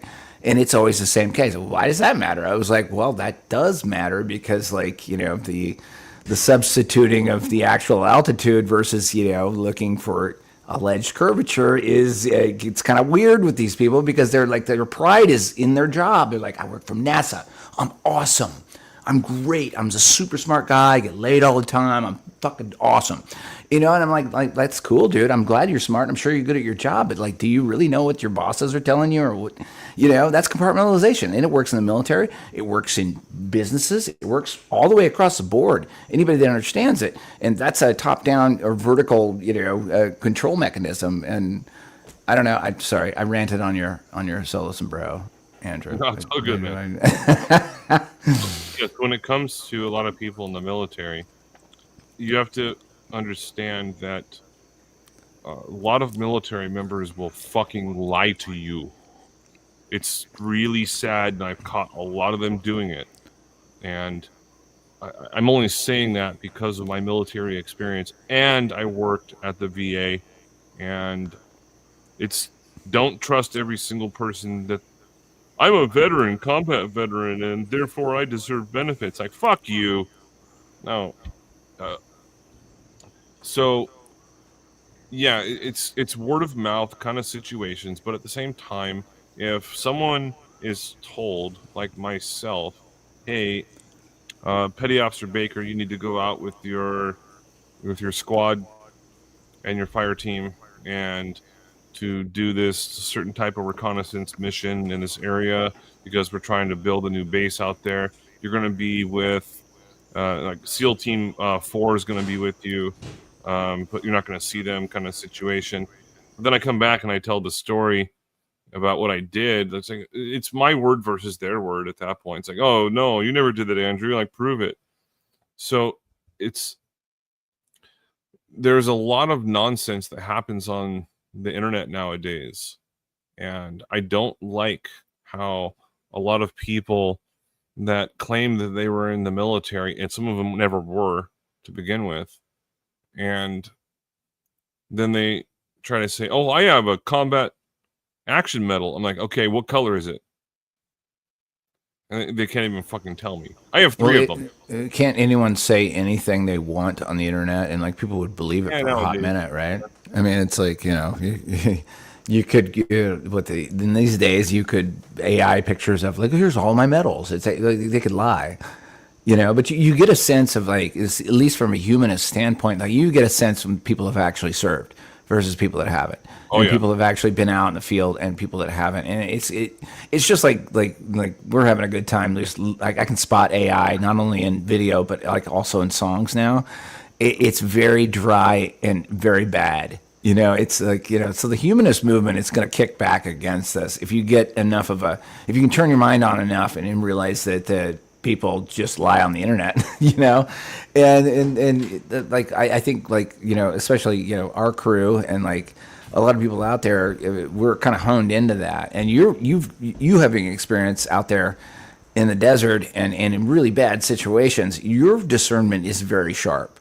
And I think a lot of people appreciate that in you, Andrew. And you have a thing that a lot of people don't have. You went out and saw something that a lot of people haven't seen. Yeah, well, I saw something even more fucked up. I'm going to tell you about two situations that occurred. Well, I just want to add to that real quick. Andrew thinks I'm AI. So, Lowry, right now, tell him you've met me in real life. He's real. I assure you he's real. I know I have shitty tattoos, and I'm kind of gay and kind of straight, depending on Hurricane Rico is legitimately real. Well, you are AI until I meet you in person. Okay, I'm just saying. Thank you, Alex. He's like, I don't know, man. You're all over the place. No, I've met Alex. I've met Nico. I've met DJ. I've met a lot of different people, but never met you. So yeah, I'm gonna still say you're AI. Every time he's on the phone with me, I'm like, oh, I'm being thrown over a cop car hood. He's like, here's what I think, Andrew. You've laid out a lot of context and a lot of foundation tonight. There's so much to talk about from your foundation that I think like this. Did we already label this as part one? Yeah, we did. I think we should, this was a foundational episode so that everyone knew where you come from and what your stories were. And I think Andrew's Electric Anatomy, why that name came up, I don't know. I don't know who came up with it or whatever, but of course who came up with it. He's an electrician. He's super smart. He's really good with wires. But this first little part 1, part 2, part 3 maybe is about his military background, and we laid out a big foundation, and then we started to sprinkle the ideas of compartmentalization and ultimately the lies that exist in those that are supposed to defend ourselves against, I guess, foreign invaders, which at this point in time, it's becoming like, who knows? Compartmentalization in the military and other organizations such as the VA, let's just go with just the Navy or just the military in general. The people that are working in the kitchens have no fucking clue what the people up in, they call them the ghosts. That are, they're working up in the areas where they have top secret security clearances. They get to come down and eat, use the restroom, and go back up to their job, and no one ever sees them. Yeah, and I will say this, and this is really important because the foundation you lay down tonight, I think you could do 5 parts to this because I don't think a lot of people understand compartmentalization and what it does to people's thinking. Like they have their job and they go home, they pay their rent, and then they go get a burger and then maybe they go to the bar or they go home and watch a TV show and go to bed over and over and over again every day for their whole lives. And they never even think about what they're doing because their paycheck is solid. It's streamed out. It's easy, right? And nobody's going to question that. They're not going to undermine their own constitution that pays for their cheeseburgers and their little bar trips. And I got to buy a new shirt today and everything. But compartmentalization is exactly that. That function exactly divides everybody up so nobody thinks about why the fuck they're actually doing what they're doing to fucking begin with. Yeah, it's the same kind of a concept is applied to a family. Let's say husband and wife and son and daughter. Yeah. You're not telling everyone about everything. Maybe the husband and wife will be trying to do that with children, but you're not telling the son, "Oh, by the way, your sister just got her period. Here's how it works." Right. Or, "Oh, by the way, there's all these different types of examples. You're not gonna. It is a normal thing to have happen, but when it comes to the public, when we're paying money to these people, this shouldn't be compartmentalized at all. No, it shouldn't. Well, especially if it's a common agreement. Maybe a little tiny bit. Yeah, well, I mean, if as long as people are getting paid in one box enough to shut up about anything that happens in the box next to them, they're going to shut up because they just getting to go out and get their tchotchkes and get their dinner at night and go to bed and raise their kids. They don't give a fuck what happens in the box next to them. They don't. Here's another story that happened on my last deployment, and actually, this one is less extreme than the next one I'm going to tell you. I still can't get it out of my memory. So we had MSNBC over there, and we had, whenever they come over there, they have, these flak jackets on that says press, MSNBC or Fox or whatever the fuck it is. They're not allowed to carry weapons, but we had to provide security for them. And there was this group of, it was a convoy, which is like multiple vehicles traveling on a line together. And I was on several convoys. One of them got hit by an IED. That's different though. In that vehicle I was in. So this particular vehicle, it was mostly females because they were mostly cooks, personnel, accountants, and things like that, non-combat personnel. And the convoy got hit by multiple IEDs, flipped over. I don't know how many people were killed exactly, but MSNBC was in one of the vehicles far behind it, and they reported that onto the news before the families got to find out that their children were dead. I'm talking, when I say children, 18 to 22 or something. And they reported that on the news with the names and pictures. And when something like that happens in the military, what they do is they shut down the internet for anyone that doesn't have a TS clearance or is like a commanding officer, executive officer, something like that. But MSNBC ended up getting sued for $25 million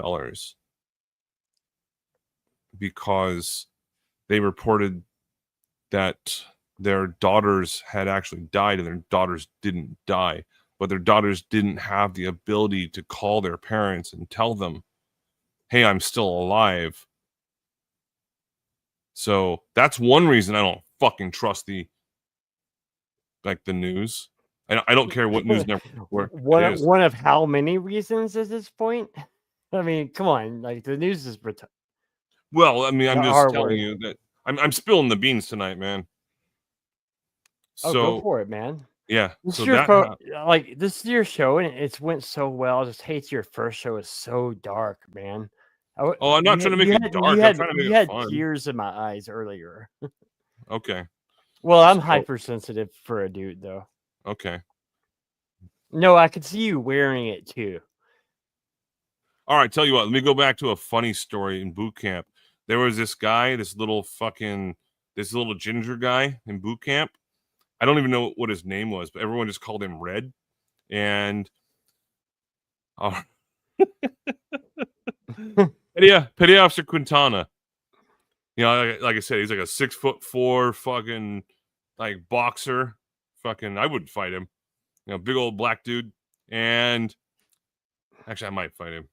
Anyways, That's hot. at one point, there was this little fucking ginger dude that he could barely do push-ups at all. I'm surprised he even got into boot camp at all. So at one point, Petty Officer Quintana, he comes over and he takes the trash can liner out of one of these little, the 3-gallon trash cans, and puts it over his head and says, I want you to yell soup sandwich for the next 5 minutes.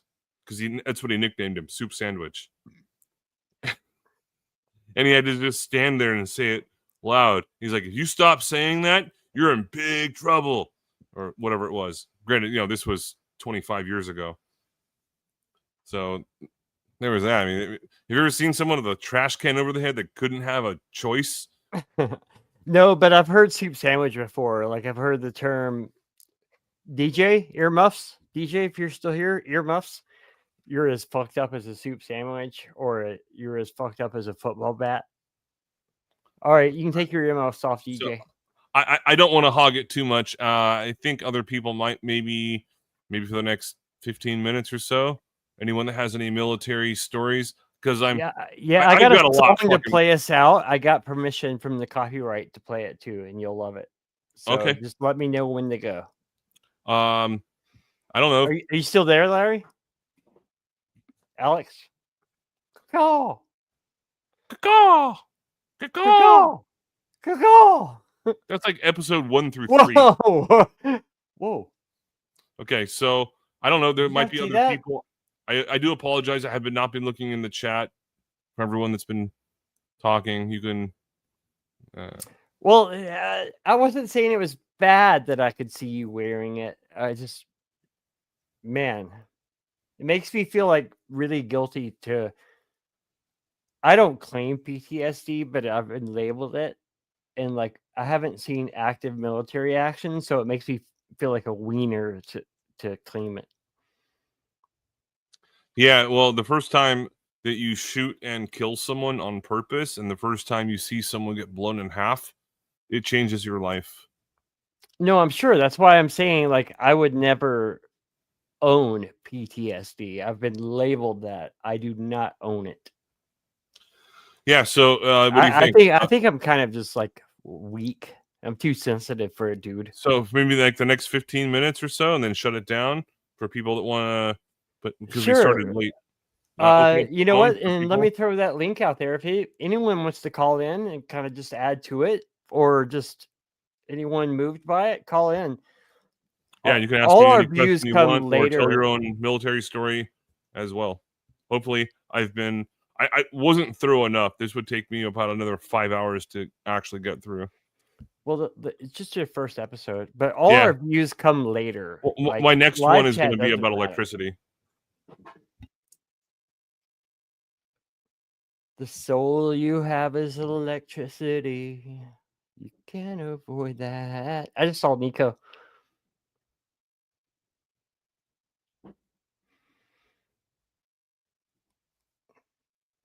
All right, there you go. There's a link.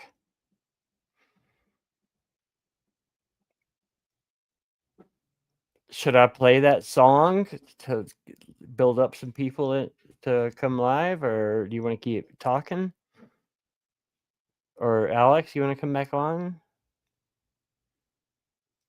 I'm supposed to be producing. Hi, yeah. Oh, there you go. Cool. Yeah, she was. Nicole actually was talking exactly about what Andrew was talking about. She was working at the New York Post on those photographs on that exact thing. No, I saw what they didn't post, and I know exactly what you're talking about. Well, do you want to? Where's Andrew at? I don't want to talk about it because it was so fucking traumatic in my career.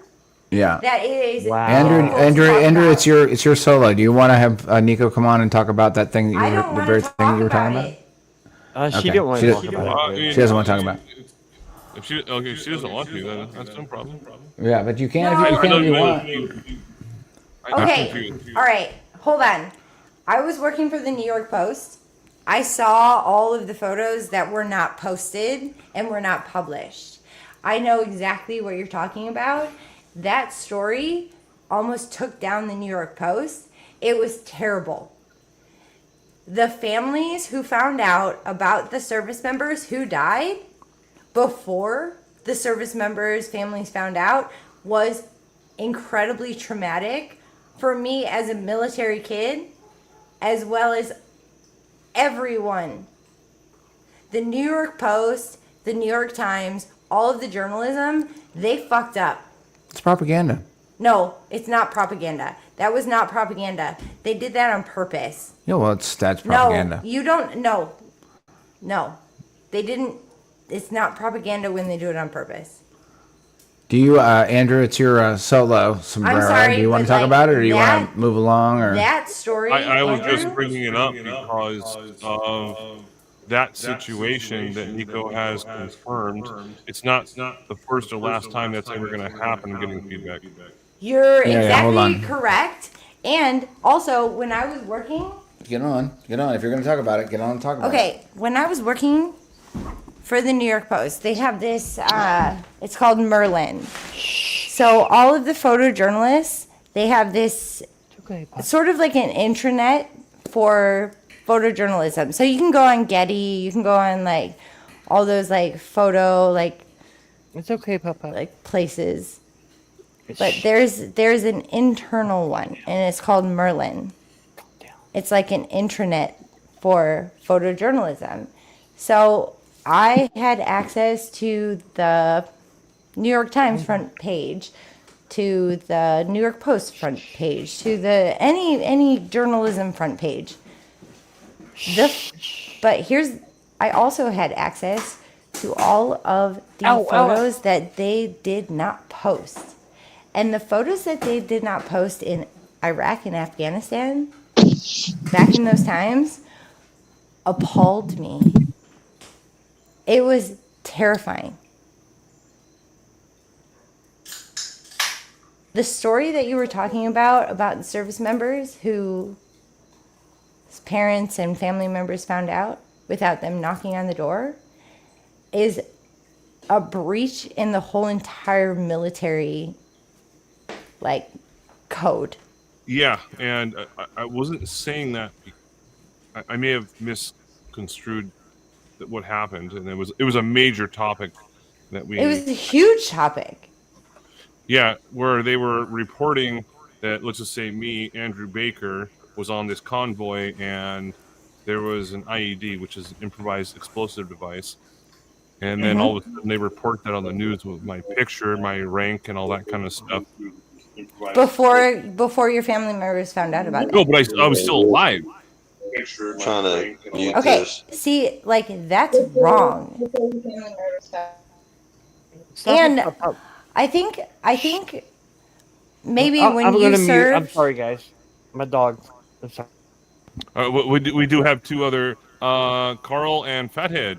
Thank hi you. Fad, hi Carl. I'm going But to. Andrew, when you you guys- served, it wasn't like when my grandfather or my great uncle served when he was in World War II. And my grandfather, the last time he cried, which he's passed away now, but the last time my grandfather cried, the only time he cried was when he was 9 years old, when they knocked on his door, when we found out that his brother died in the Battle of the Bulge.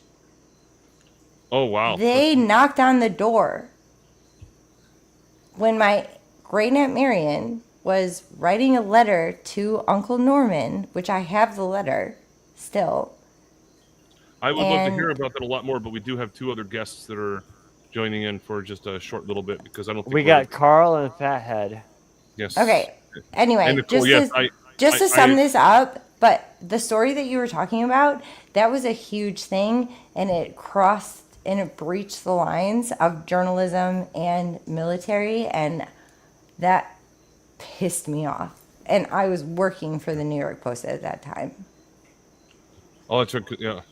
I would love to hear a lot more about that. When are you No, doing it's your amazing. Post? What did you do at the Post? Like, what was your job title at the Post? I was a photo editor. Holy shit. So, Yeah, I was the one that had access to all of the photos. And you know, the only thing that's fact checked is the photo caption.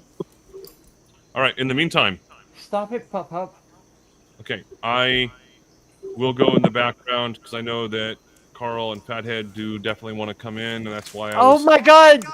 Oh my goodness! There you go. Carl's with Valley. So, I hope I didn't step on anyone's toes tonight so much in regards to my military information, but I saw the worst of the worst. And, like, have you ever seen what someone's intestines look like when their legs are not attached to them? I've seen that kind of stuff. So I hope no one ever has to experience it. And Stop it, Pop. that's all I'm going to say for now. You know what, Andrew, stop it. Seriously? Really? What did that look like? What I did. what does it look like? Just stop. I'm like, what's that look like? Yeah. She's. I love your dark humor. Like. No, it's not dark humor. I'm just curious. Like, I mean, Nico, shut the fuck up and let Carl talk. Hey, let's see Carl. Valley again, Carl. Let's see Valley again. Carl. Hey, I want to Hey, see yo. Valley again. check this out. Here we Where's go. Valley? There she is. Hey, Valley. Yeah, I was up here. She just got back. She was in Arizona. This. And so, what I did, I'm going to put the camera on hold for a second. Hang on. Okay, there you go. So we can get, because we're up here in the mountains, so I don't want to lose too much signal. You know the deal. But I came up and did a lot of weed eating and stuff today, and brought her goat back, Lolo. She's so beautiful. She's a beautiful goat. She's the one with horns. Got us to off the rocky shores. The goat with horns. Anyway, other than that, y'all doing okay? Everything's fine? Everything is good here. I was supposed to be hanging out with Valley, but you know what? We'll talk later. That's between you and her. That's fine. No. I'm a prisoner of war. We know how that rolls, I guess. Andrew, no, did we'll he talk leave? later. Is he We'll still talk here? later. Hey, Andrew. He I'm put us on still here. Oh, okay. Hey, can I just say that was Lowry, Nico. Hey. I would like to say that Andrew officially blew my debut out of the water. Mine was like shallow music stuff. Like that was deep, dude. I was not. Yeah, and I think it deserves a part 2 and a part 3 because we really didn't even get into the actual what it means as the waves go out from just that experience. And I think the military is one of the most organized situations around, and we can learn from it by learning the I guess the biometric movements of it and see how as big populations move in a certain direction, that would be the military, right? Mm-hmm. And you can get some art of war, right? Sorry? Was it the art of war or whatever? Sure. Yeah, Well, yeah. you get a classic example of an examination of a broad body of psychology of people moving in a certain direction. I was talking to Andrew earlier about the socialistic aspect of the military and how that affects everybody else that isn't in it. Like the rest of us are, going about our daily lives and walking around and doing things. And doing things that make us happy, making art, doing whatever. I'm a musician. I enjoy doing that.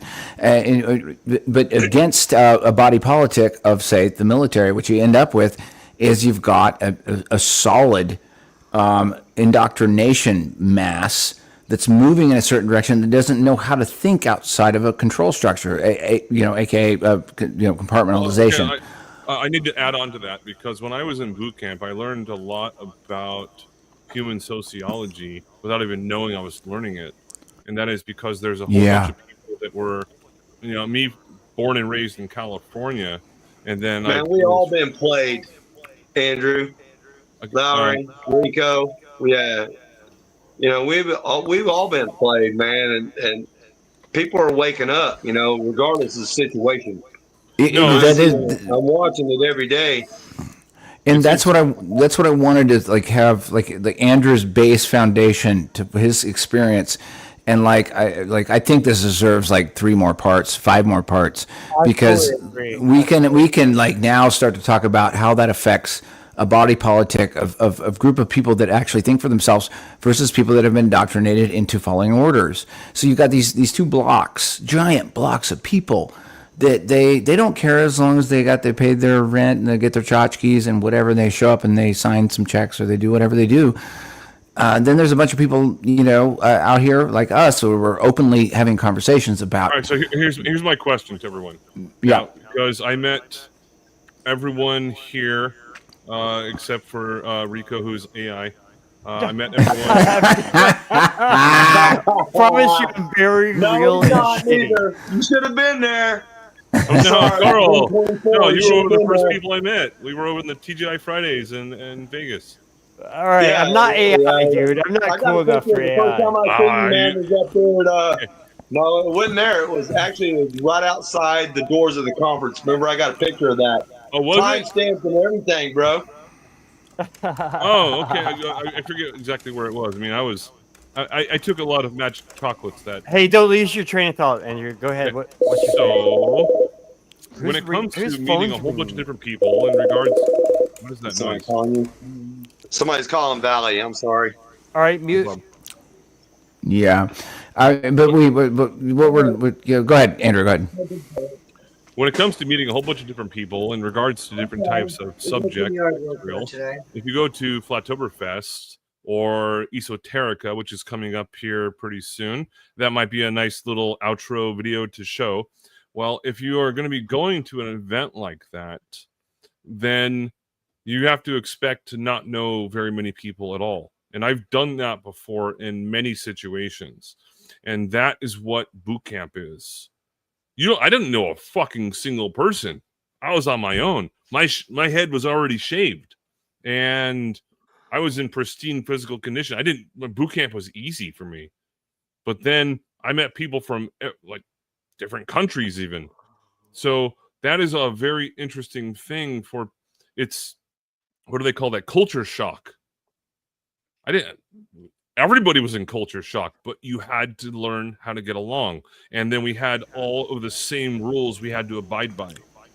That's a really, really good metaphorical launch point for part 2, 3, and 4 of this, is that the shakeup in cosmology that happened roughly 2015, but some people a lot further back than that. But it's we all went through a boot camp of starting over again. And it applies to military. It applies to your experience, Andrew. It applies to almost everything, that if you actually really understood what actually happened, we all went through a boot camp. Did we not, Andrew? I believe so. But I would love to hear, Fathead had joined in, and I'm not going anywhere, but I do have to use the restroom. I apologize. Yeah, actually, take a break. And Fathead, speak. I see. Are you losing signal over and over? Is that what's happening? No, I'm just retarded and keep hitting the wrong button. So you're trying to say you're trying to say you're a shit is what it is. Wait, where's that interference coming from? So if you're retarded, does that mean you once upon a time tarded and now you're doing it again? All right. Well, I was accelerated and now I'm retarded. Okay, go for it. All right, go for it. No, I just want to say that was a great episode, Andrew. Yeah, good job, definitely got man. feedback Awesome. going on. Shoot, I do apologize. I forgot to mention this earlier. Who is that? I spoke with Witsit earlier today for quite some time, and I know some people know of his situation. I'm not going to say it, but either way, I started a Give Fund Go, which is a Go, send, give. Give, send, go. Yeah, Give, I Send, do Go. believe. Yeah, it's Give, Send, Go. And I set up a $10,000 amount for him because he needs quite a bit of money. And if you know his situation, I'm not going to tell it unless he tells you. So No, that will never be told because it can't be, and I'll explain that offline. And someone else that needs don't help even is do our that. good friends Watson. They live the van life and they're broke down, so we've immediately got to shift to that too. Okay. So either way, the where's it at? I'm gonna drop the link for it right now. Yeah, focus is on Witsit right now because that's actually the most important by far. But For those of you guys out there that don't know, remind me of that song. those of you guys out there that don't know, Andrew is nobody. Just leave this old country boy alone. Yeah, Andrew is one of the mainstays of doing a lot of great fundraising in the community for people that need help, and he also helped us, in our adventure this summer, and so send a lot of love towards Andrew, and he does great work in fundraising, and we're happy to do the Witsit thing in mid-September.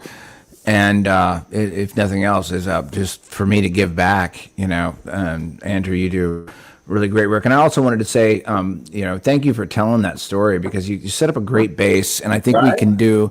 At least part 2, part 3, part 4, because we haven't even touched on what you just said and how it reverberates out into the actual reality and how we deal with it. So yeah, there's thank a lot you. more I can And tell. by the way, Andrew, I met Andrew from his charity when you guys did your very first trivia whenever I got sick.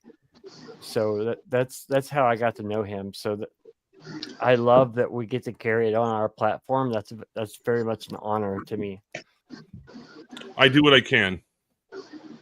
And Well, also, I hope someday everybody makes it out to Jam on the Plane so I can meet all y'all. Like I I've met wish I could be Lowry. there, but I did drop the link for that Give, Send, Go, and also in the private chat, also into YouTube, and he needs 10,000, probably more. So And I know a lot of people that want to help him, but they want to know what's going on. But if he did share, it would hurt it. It's not that he's being super secretive, like there's a legal thing. So if there's proof of internet, you know what? I can't even say that. Stop. Never mind. He can't say shit. Like it's really difficult to promote it because. Yeah. Never mind. Hey, Carl, I'm not being rude by muting you. You have a lot of background noise, buddy. Okay. So, anyways, yes, I do appreciate everyone somebody else. Being attentive to what I was saying. The only reason I was doing this tonight was because people have asked me all the time about, oh yeah, where did you deploy to? What countries did you go to? And I haven't even got to all that yet. I mean, it's going to be like another maybe 2 or 3 episodes before I can actually get through all of it. But I'll tell you about some crazy shit like Thailand, what happened in Japan, Croatia, fucking Turkey. I mean, like the details of what I saw in Kuwait and Bahrain. I mean, it gets nuts. But I'm very much appreciative as to everyone that was paying attention, asking questions, and being polite. So, cheers to everyone. I'm not logging out. What do we got before we get out of here? Fathead, you got some stuff to talk I was about? just trying to say that it was a great episode, and Andrew did a great job, and awesome. I appreciate it. And tell Nico I'm sorry I channeled NDB there for a second. I couldn't help myself. I love her. She knows I love her. I was just being an asshole, but fuck. Yeah, I know. It's all good. It's funny because I was only saying that to the last 10 seconds of what she was saying, and not the part about her grandfather and her aunt and all this other stuff. That was awesome, and I want to hear more about all that. But then she started Sure. rambling. Yeah, it's all good. Anyway, Hey, Yeah, can Tell you her guys that get it? Can you guys get it together and not go away? Let me play an Alex track. Then we can come back with any last questions, and then I have an outro track. Is that okay? I did have one question before Or we do go to it bed. now. If that's okay. Yeah, sure. Andrew, the 25 millimeter that you showed, that was, you said high explosive tip. Was that accurate? So like little mini bombs flying through the air, thousands of rounds at a second?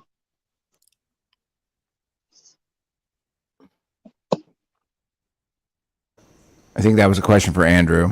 Yeah, Well, are you talking about the unmuted, shot but he's where all not. the tracers? I was double muted. I'm sorry.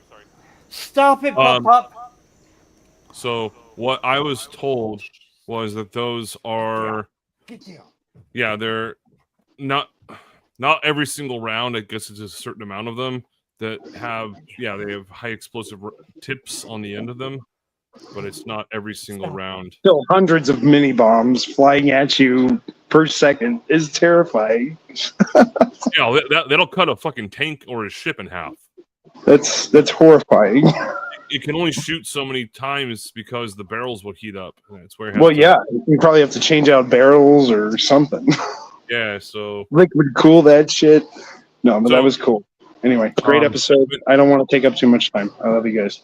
all right. So the last thing I'm going to say about that particular gunshot Thanks, Fed. video was that when I brought my parents on board for the Tiger Cruise, and they were on board, and they came out and they did a weapons test, and they fired all of the guns off of the starboard and port side of the ship. Actually, I think it was mostly the port side of the ship. Port means left, starboard means right. And anyways, they fired all those guns like simultaneously. M60s, M240 Bravos, fucking Mark 19s, 25 millimeter autocannons, and they were just firing them at this box they had out in the middle of they just dropped it off. So helicopter flew out there and just dropped off this box. Had like some flotation devices on it or whatever it was. And then it was for target practice, and it was so fucking loud to the point where I was telling my dad, who had worked in construction for, I don't know, most of his life. And I was like, Dad, Mom, this is going to be really loud.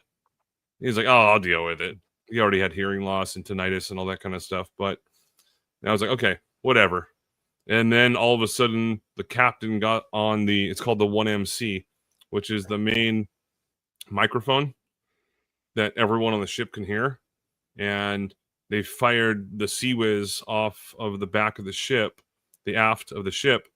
And that thing is about 10 feet tall. And it looks like R2-D2 with a minigun, a 6-barrel minigun coming out of it. And it sounds like, it sounds like a fucking, yeah, like a bee right by your ear. Yeah, well, how many rounds a second? 3,000 plus. What caliber? And there's the I tracer missed what every. caliber? Sorry, There's 3,000 a rounds per tracer minute, every which is 4. around Is that right? 50 rounds per second. But hey, Andrew, there's a Oh, this is the tracer every 25 4. millimeter? That's why we see the line, It's right? 25 millimeter. It's big. They're about the thickness of a quarter. Oh Jesus Christ! Yeah, they're Andrew, fucking huge. Yeah. But the reason why we see a straight line is there's a tracer every 4 rounds, right? Correct. Thank Yeah, you. so- We're gonna take a 5-minute break because I'm about to Do pee it. my eyeballs. I need to go heat up food and get a beer. But no, I don't want to end yet. Hold on, just No, I'm not going to end. hold on. Fuck no, All I'm right, not So gonna we're end. taking a I break. told you, I'll go until midnight if I have to. Keep on talking.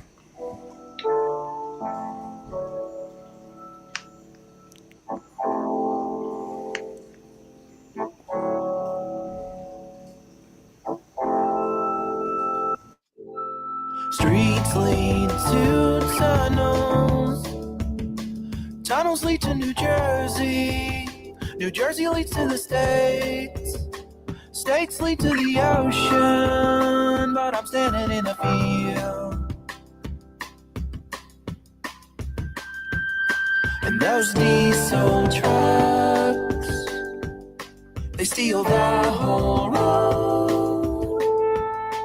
Feeling lonely now, river days of sun, roadside love, Midwestern hearts have come undone.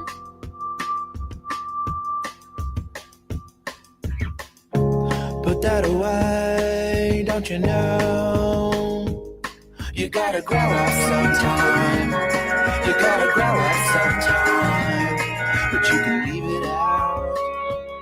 Not gonna go the other way. Not gonna grow up sometime. Not gonna slow up sometime.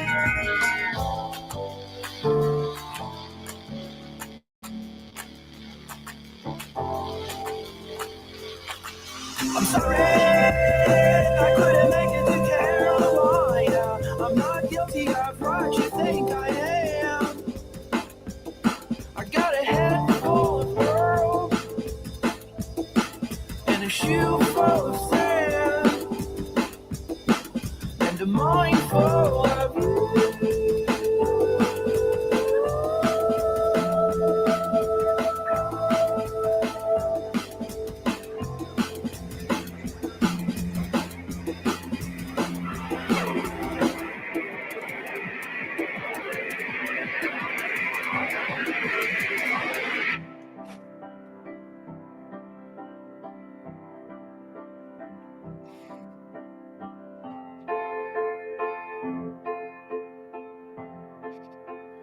There you are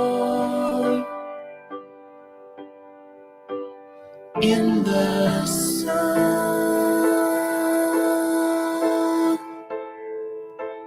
drinking whiskey,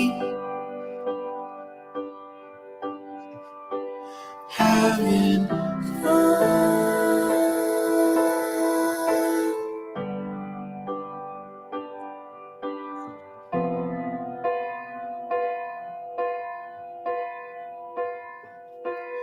Hold still while I take your picture, hon.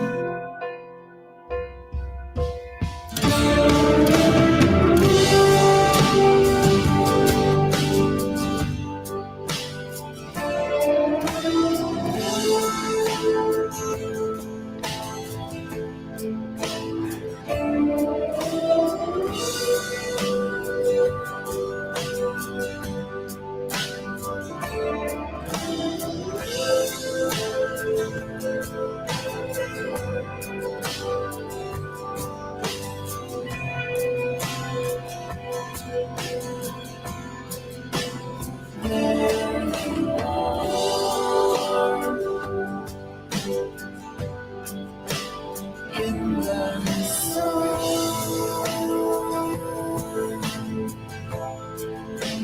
drinking whiskey, having fun.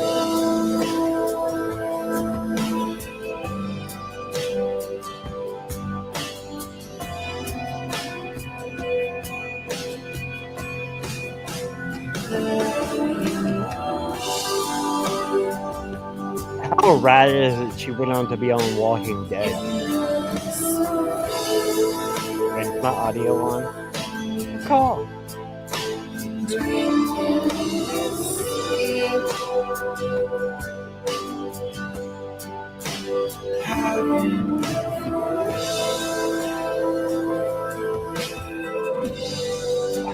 Oh, my audio's off. I suck so bad.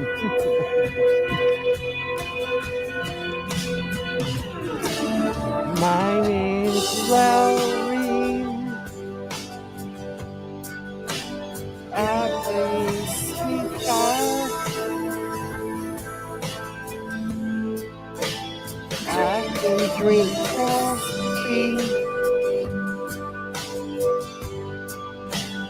with one hand. Oh wait, my audio is working.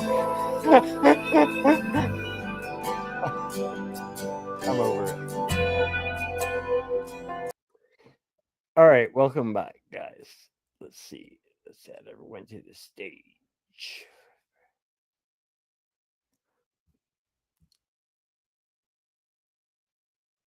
Andrew, you still there, buddy? Carl. Hey, this is Valley's goat. This is Lolo, yo. Look. See her? Oh, I am here. Yes. Hey, Lolo. You muted, fathead. Sorry, I was in the other screen in the chat. She's the thing. So I love that. I love that I'm actually a fan of Lowry's music, but he was like, "What are you talking about? Nowhere in that song do I talk about selling drugs." I'm like, "Yes, you do." And I kept trying to tell him which part, and even my wife was like, "Yeah." He's like, "As we sold drugs." Finally, I figured out. He said, "and diesel trucks." I'm glad you guys are entertained. I'm gonna murder you guys. Okay, listen. So that big famous band that I'm never gonna mention online ever, Five Finger Death Punch. The guitarist from the band I was in that didn't join Five Finger Death Punch played for a tour with Jared Leto. I'm gonna play his song in the outro. It couldn't be any more different than Five Finger Death Punch. Andrew, man, dude, I could see you wearing it. I didn't know you had that dark of a side. Like you couldn't. What do you mean? Well, I'm not used. My camera's over there, so you kept like rubbing your hair. Like I could feel you. Like you were emoting stress that I've never seen you emote before. I don't understand what you're. Watch it back. Trust me. Okay. You were maybe. emoting stress that I've never seen in you before. And maybe All right. not. Maybe I'm too sensitive, picking up on nothing. Fathead, take over. I feel stupid. Hey, I'm sorry, guys, but I wanted to say something real quick. Okay. Me and Valley, we're up here in the woods, right? And dude, we That's just hot. heard a whoop. There it is again. Hang on, listen. Bigfoot's up here, man. I'm telling you. I was about to say Appalachia. Hang on a second. Listen. Or how do you say it? Appalachia? Appalachia? Okay, go back up there. Is that a drone shot, Fathead? I mean, I know it's a drone shot, but is that live right now? No, that's not a drone shot. That's just my hand on the phone that I'm talking to you guys on. Oh. This is my house. It sounded like a. It sounded This is like the sunset. Oh, it was crazy. Valley's like, "What the fuck is that?" I was like, "I don't know." I mean, she lives here, Rico. I know. Dude, it was weird. I've never heard that before in the woods. And I live up in the mountains. I know what's up. Carl, I'll tell you what's up. crazy, Tomorrow, I will no longer have platinum hair. I will have hot pink hair. I Why? can't believe Why? Because Andrew thinks he can dare me to do anything. He's Why right. on earth would you do that? Because Look I at can his pull it off. disgruntled face. I agree with that face, Andrew. I concur. That's such nonsense. Why would he do that? Dude, I've got a fucking Don Pettit tattoo. Are you kidding me? I'll do I paid him for that anything. too. I saw it. I know he does. You have know a what? Don Pettit tattoo? Yeah, I can If I Why can on make earth you would you get that smile, dumbass tattooed on you? dude, if I can make you smile, my life is a success, is the way I see life. And that made me smile. So yes. Oh my All right. god, it's such a weird color. Like I'm colorblind, but I can tell it's a bad color pink, right? Rico, you showed me down at Founded Earth Brothers, right? Say again. We was at the Founded Earth Brothers meetup, right? And that's when you showed it to me. Yeah. They're coming with that big Nashville when you meetup. first got it. It was still in the hill mode. Hold on, I'll change my. Hold on. Yes, Rico, if you could please share my screen for just a moment. Oh, and then, there it is. There's my tattoo on my screensaver. what? What'd you say, Andrew? My If you could audio is share my bad. screen.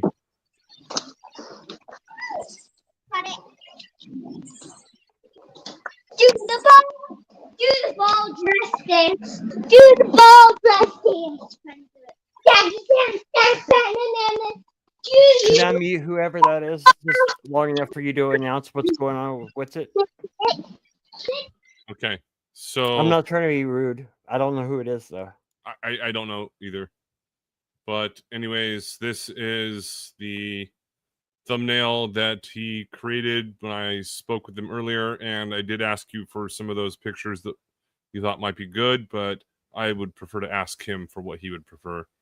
And He sent me a few, and I've been working with it with an AI. okay, but either way, I'm the first donator, $300.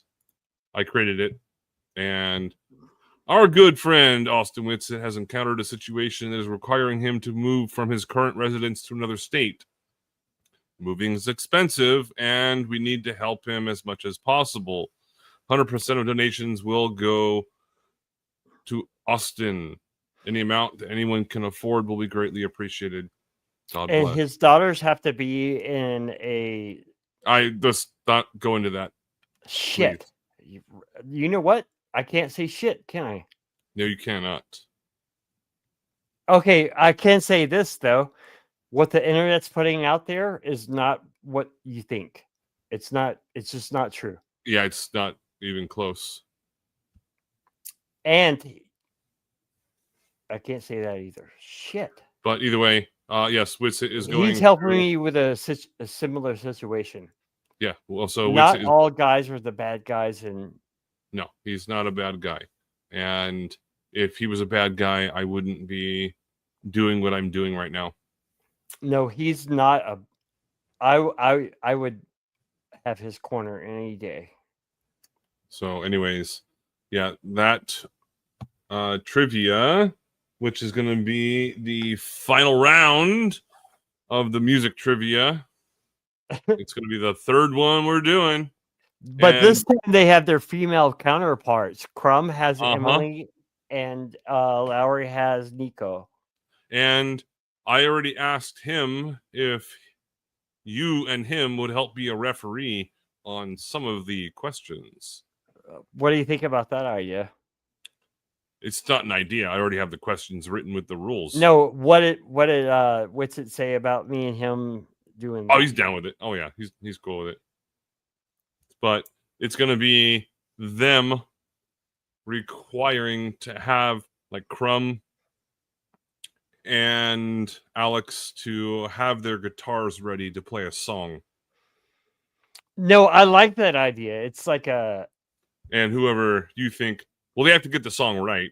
And then whoever you think, and Austin Whitsitt says they're going to get the point.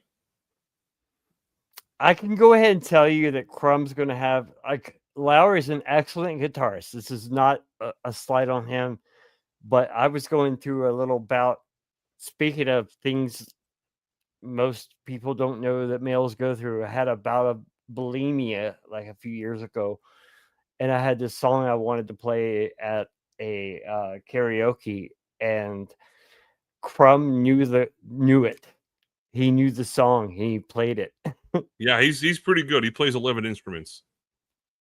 Yeah. So, by the way, dudes have bulimia too. So, F you.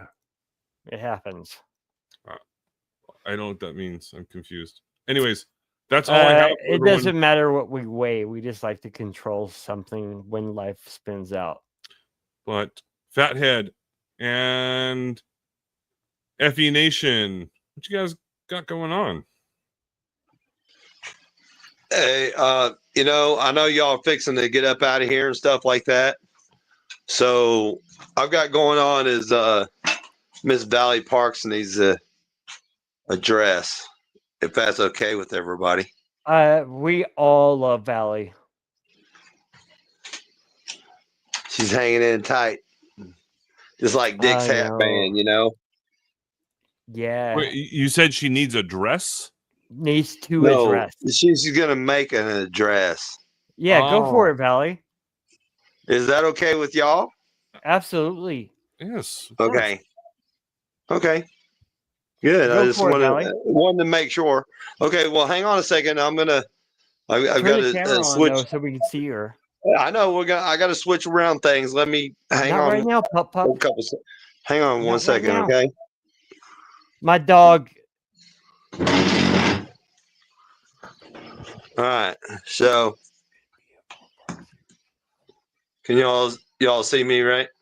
Yes, sir. All Your right, hair looks so wild. here we go. Here comes Valley. Stop it, pup. Ready? Hold on, All let right. me mute. My dog's being crazy. Yeah. Well, we have that.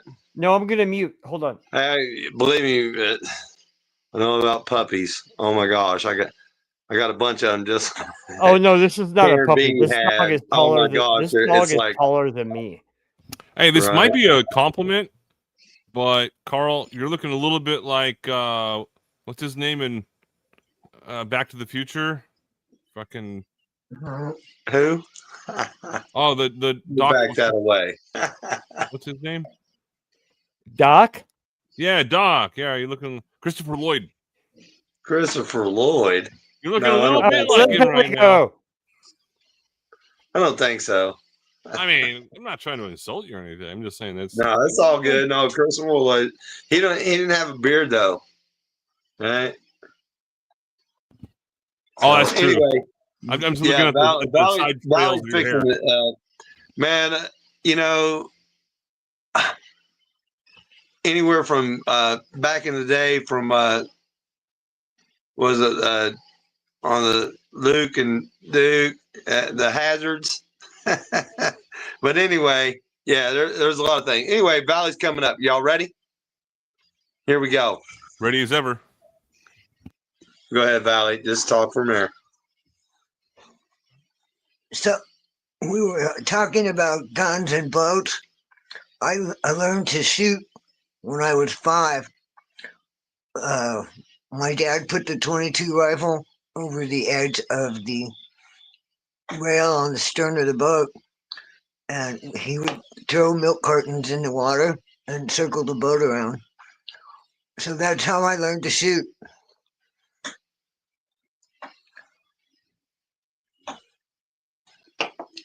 Because why, Valley? Because you lived on the water? Yep. And what is it, Valley? Flat and stationary. Right on. Did anybody else learn how to shoot at 5? I did. We was hunting squirrels back in the day.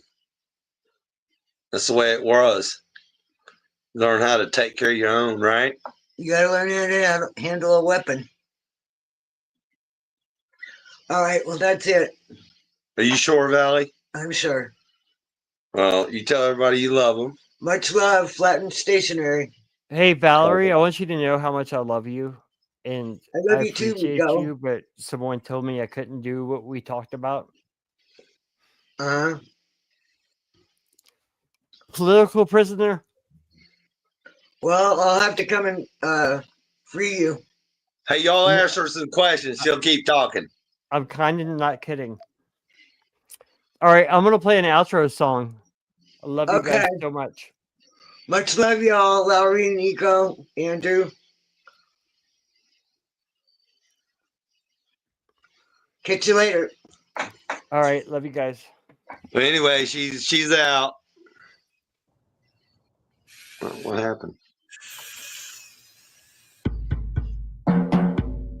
I hope everyone learned a little bit about what I was talking about tonight.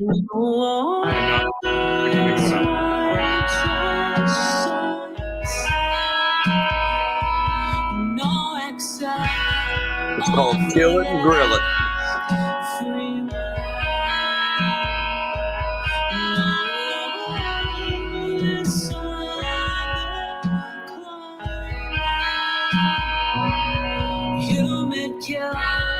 vultures meow, freeway. No, my redneck mistress. Victory for those who leave this freeway. No, travelers of prison cell, port of hell, freeway. Stay there, fast is always slow, so the wind can never blow. Hopelessly yours, Alabama. No love for miles. 3-2 smiles to change the dial. Freeway. No abandoned lives. One bedroom home for the drunk and stoned. Freeway. Nothing ever just sits right. We'll escape this place tonight.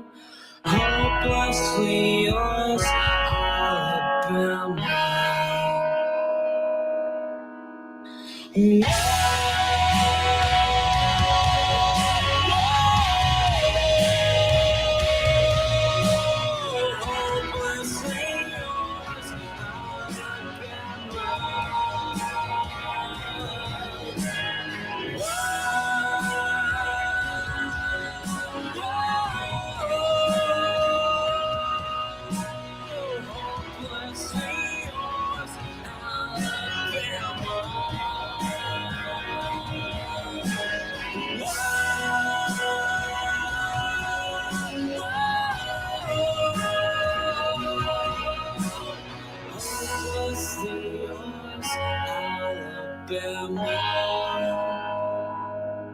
No one is more just not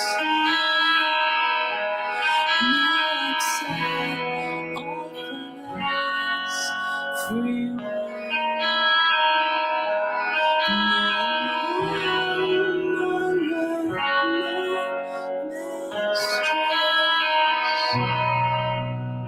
Hopelessly